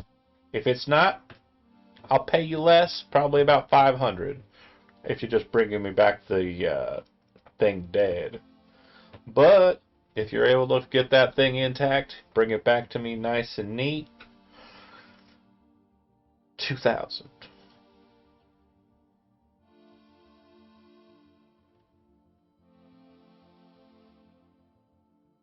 You're muted if you're talking, Brett. Sorry. Okay, what's your other one? Well, the other one has you heading a little closer to the inner core than I think you're more than happy to do. In the Cambian Expanse, there's a remnant of a planetoid known as Urnam. Current situation, as it's understood, is that it is near a micro black hole, and it's having the literal shit ripped out of it, guts and everything. There are people on Urnam who have been trying to get hegemonic assistance and have failed to do so. Several of the pirate groups that I'm associated with are interested in getting some of these folks off the planet due to the research that they were engaged in. This would be kind of a search and rescue situation. As I understand it, Urnam only has one civilization or structure remnant still on its surface, currently casting a bright red beacon off into the universe, heading out towards the inner system. You'd head on over that way, plant your happy little longhorn right there on the planet, look around their little society there for whoever you can find, grab up as many people as you can muster and get onto that ship of yours. I think you got a complement of what, maybe like 8 more people you could probably put on there. Find out who you can, grab the most important, bring them on back. Hell, if you're going out that way, I'll meet you in. I'll meet you at Teleavalis. So you don't have to spend all the fuel heading on back that way.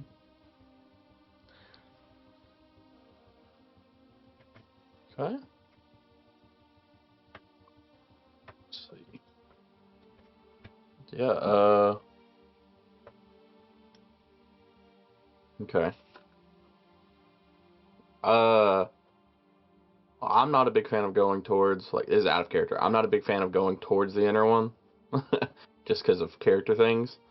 I do feel both of them make me slightly question, because he said the thing that we're going to get from the broken down ship is a biological, and that's where he left it. Hold on, just to make sure, Kimmy, you probably wrote this down. I just want to make sure it's very clear.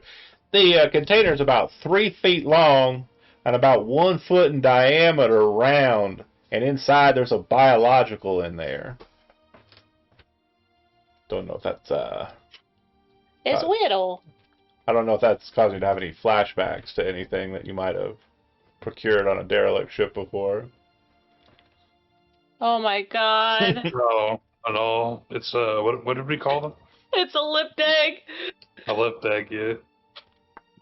Might be. It's got lips.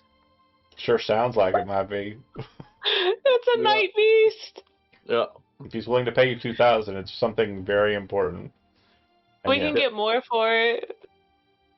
if you can find Chemical Steven, yeah, for sure. So 2,000 for that. Didn't we first talk to Chemical Steven? You guys have done jobs for Chemical Steven, but he's in the inner system right now, so. Yeah. And the other one is a search and rescue with a very limited time clock on it. Well, both of them have limited time clocks, but mainly that one has a very limited time clock because of the, Oh no, that planet. that planet's going to be rupturing for a long, long time. It's just a lot of the folks are trying to get off there.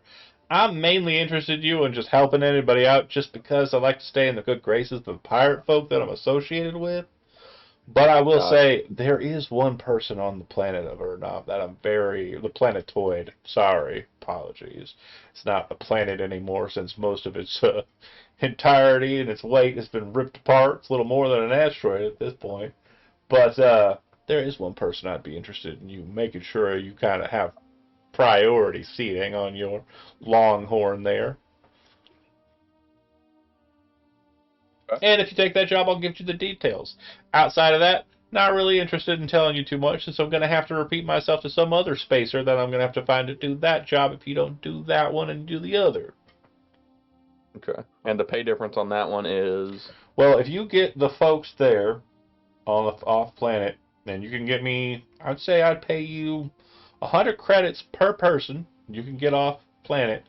And if you can find my special friend, I'll give you 500 for them. Simple as. Also, the place is literally fucking falling apart. If you find anything that you think is interesting and you could throw in your stores, you keep it. That's same for the ship, though, right? A little less true. If you wanted to take anything off that ship, you're basically just going to be putting a target on your back, little missy. Because that's a hegemonic royal craft, and going to be hard to move anything that way. Now, I would say I could probably fence some of those things, but it'd have to be very limited materials. It'd have to be very important and, very movable, very sellable really quick. So, like, if you come to me and you're like, ooh, look what I found this. And I'm like, oh, that's not going to do anything. Nobody wants that. You're just going to be stuck with something that's basically going to be a beacon to whoever sees it on you that you did some crimes. And that's not good. Ask your friend. Gestures to Captain Rusk. People knowing you did crimes ain't good, right? Very much so. It's not good. Very much so not good. Yeah, I mean, I am a bigger fan of not going towards there, but the prospect of finding things on the planet is also very high. And then other pirates so I'll have put it on Ross's back, and he'll say, so it's also probably not in our best interest to go back towards the hegemonic folks as well. Well, there's hegemonic folks wherever you go. I'm certain that you probably had some dealings with them out towards Zam. Yeah. Yeah, that's what my scouts were saying as well. And that's why I can't get my treat yet. But luckily they don't know where it is. And they'll never find it. Anyway, I gotta have to wait for my treat, but I'm gonna have it. Anyway. There's those folks out that way heading into the outer rings. I know Shadow is definitely a place of interest to the hegemony. That's why they even stationed a claymore at Zamtifer so that they could make sure that they could keep an eye on it. It's a very shadowy planet. As you open up the thing and it just reads, the Shadow Planet. He's not wrong. Yeah, no. It is a shadowy I know, planet. I triple checked that. And to kind of put to note, the twins is the Asvi and I. It's actually two planets. Technically, one's a moon, one's a planet. Lama and Laami. And those are those that are right after it. They are orbitally locked with Shadow, which means that they have the same. It's not the exact same. So because Shadow is closer to Andlot the star, its days are less, or sorry, its years are less. It spirals around the sun at a quicker speed than Lima and Lime, but they are basically orbitally locked, so they are moving at the same angular distance. Does that make sense? You understand what I'm saying? Think so. Yeah, like I do. okay. Like there are going to Sounds be a little bit. there are going to be points in time where Zam's on the other side of Andlat compared to Shadow. That will never be the case for Shadow and the twins. They are always in the same kind of. If you shot a bullet out, you're going to hit both. Gotcha. Okay. Okay.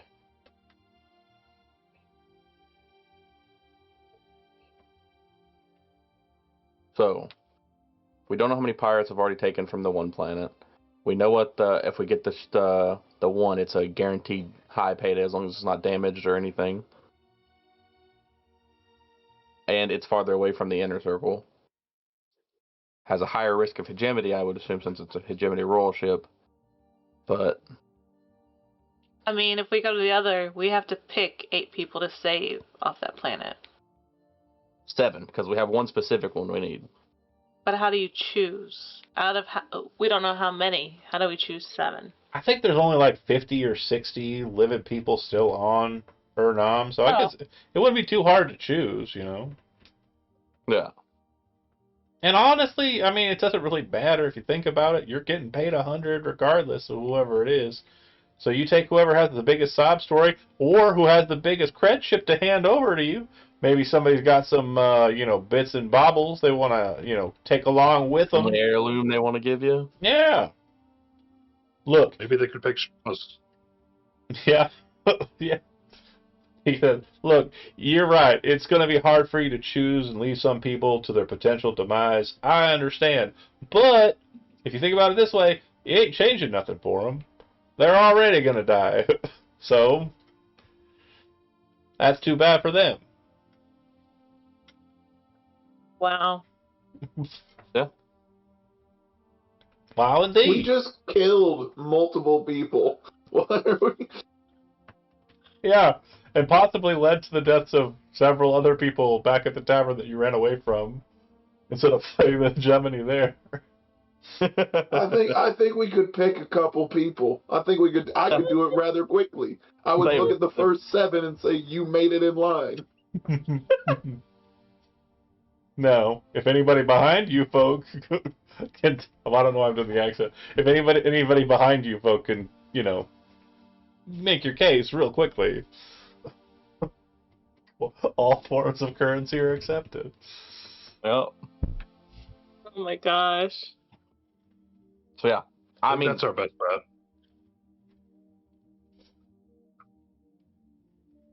And it's away from the area that we just.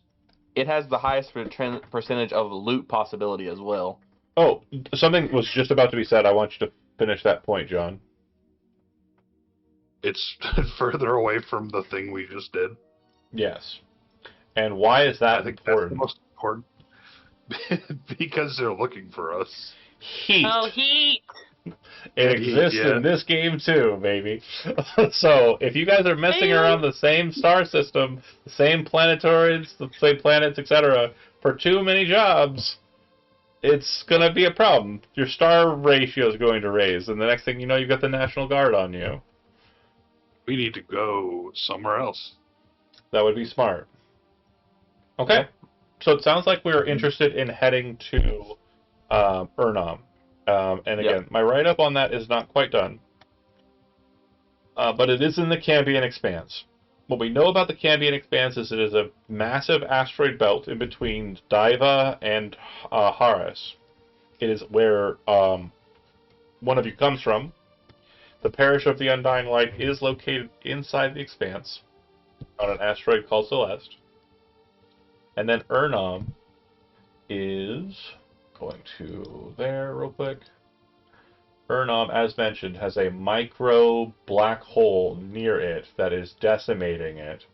And there are very few survivors left on its surface. You can see the kind of red beacon out on its edge there. Yeah. If again, I know time-wise we've got plenty of time left. If you guys want to riff for a bit, that's fine. But I do not have any other material. I genuinely thought we were going to have a space fight. There was no way you weren't going to, and unfortunately, good rolls and also good rolls got you out of that situation. Yeah, I definitely think we go to Ernam. I have a plan.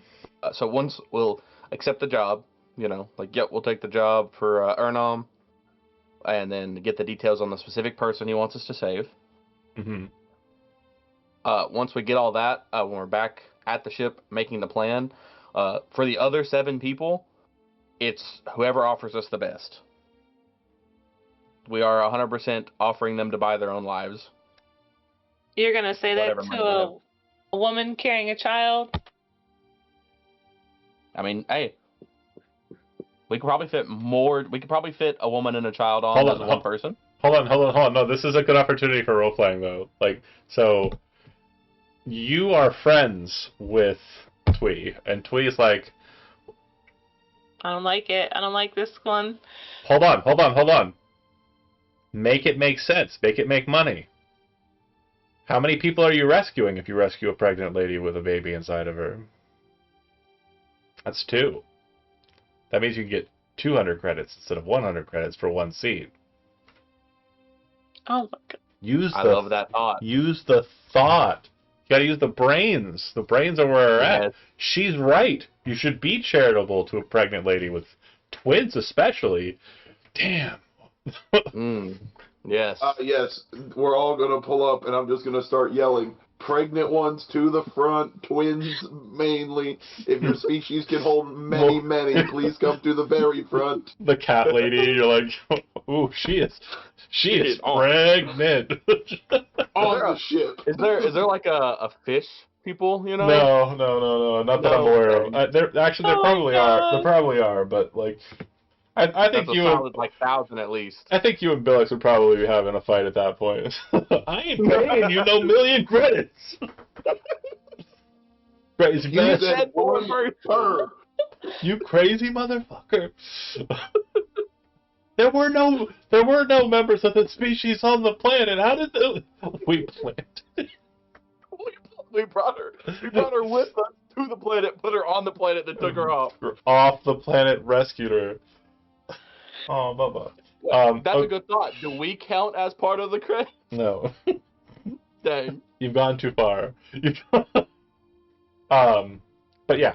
The last bit of information that he will give you is he is going to name the individual. Bear with me here for a second. I gotta go to my notes real quick. It is certainly not going to be a name that is known to you. It's Delvery. It's Delvery, isn't it? Does Billix know Geem? Does what? Does he know Geem? Does Billix know I'm Geem? not there. He knows you're a member of the crew, yeah. Because I was more recent member of the crew. So yeah, he's aware of you, though, because remember, like, okay. He's aware of the ZAM job. He was the one who said, you've already been there before. But that was with it was just talked to everybody through a holo terminal, didn't he? No. So, like, he's hired you before. You've worked for him before after that point. Because remember, you've been around for a few months. So it's likely the case that he's aware of you. It's not likely the case that, God damn, what was the name of the boss guy? The guy you guys don't like. Fuck, what was his name? There's a guy that you guys don't like. The one that sent you on the Get Game job. Well, Kill Game job. Yeah, I don't think you gave us a name. No, he has a name. God damn it. Big Blog. Yes, Big Blog is the dodgy employer that hired Captain Ross to go and get the ship, and if there were any survivors, to kill them. Yeah, my actual notes was Big Blog, the one sent after Geem. So the individual in question that he is asking you to acquire and rescue from this location is an individual named Calliope Moss. She is a mechanic, and she's very important to Billix. And I'll type her name here in the chat.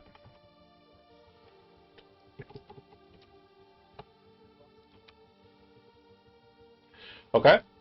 Do you have any questions about her before? I assume he gives us like a description or a photo of her. Yeah, she's about 5'4", 5'3". She's got like blondish hair. She's probably not wearing a t-shirt. She's wearing overalls. She's got big goofy boots. Usually got a tool belt on her. She might be wearing like the employee garb for God, what the hell is the name of that outfit? Oh, Wutani, the Wutani Corporation. Them's the ones that put the outpost out there on Urnam. I think she was doing some side work with them to try and figure some stuff out about that micro black hole. Okay. All right. We will look for her specifically first. Sounds good. An area that she might be in that you know of, or Probably the random? garages or like the docks. Anything that has to do with tech, she's probably hanging out and around there. Okay. That's all the information I needed then. As far as I know. Unless I'm missing something and John's going to be like after the end of the game, you're stupid for not asking this question. What the hell? No. Never. If that's it, though, if nobody has any other questions, I'm going to say that's it for tonight. And we will pick up next Tuesday with us heading towards the Cambian Expanse, and specifically the planetoid of Urnam. Thanks for watching, those that did, and we will see you next Tuesday.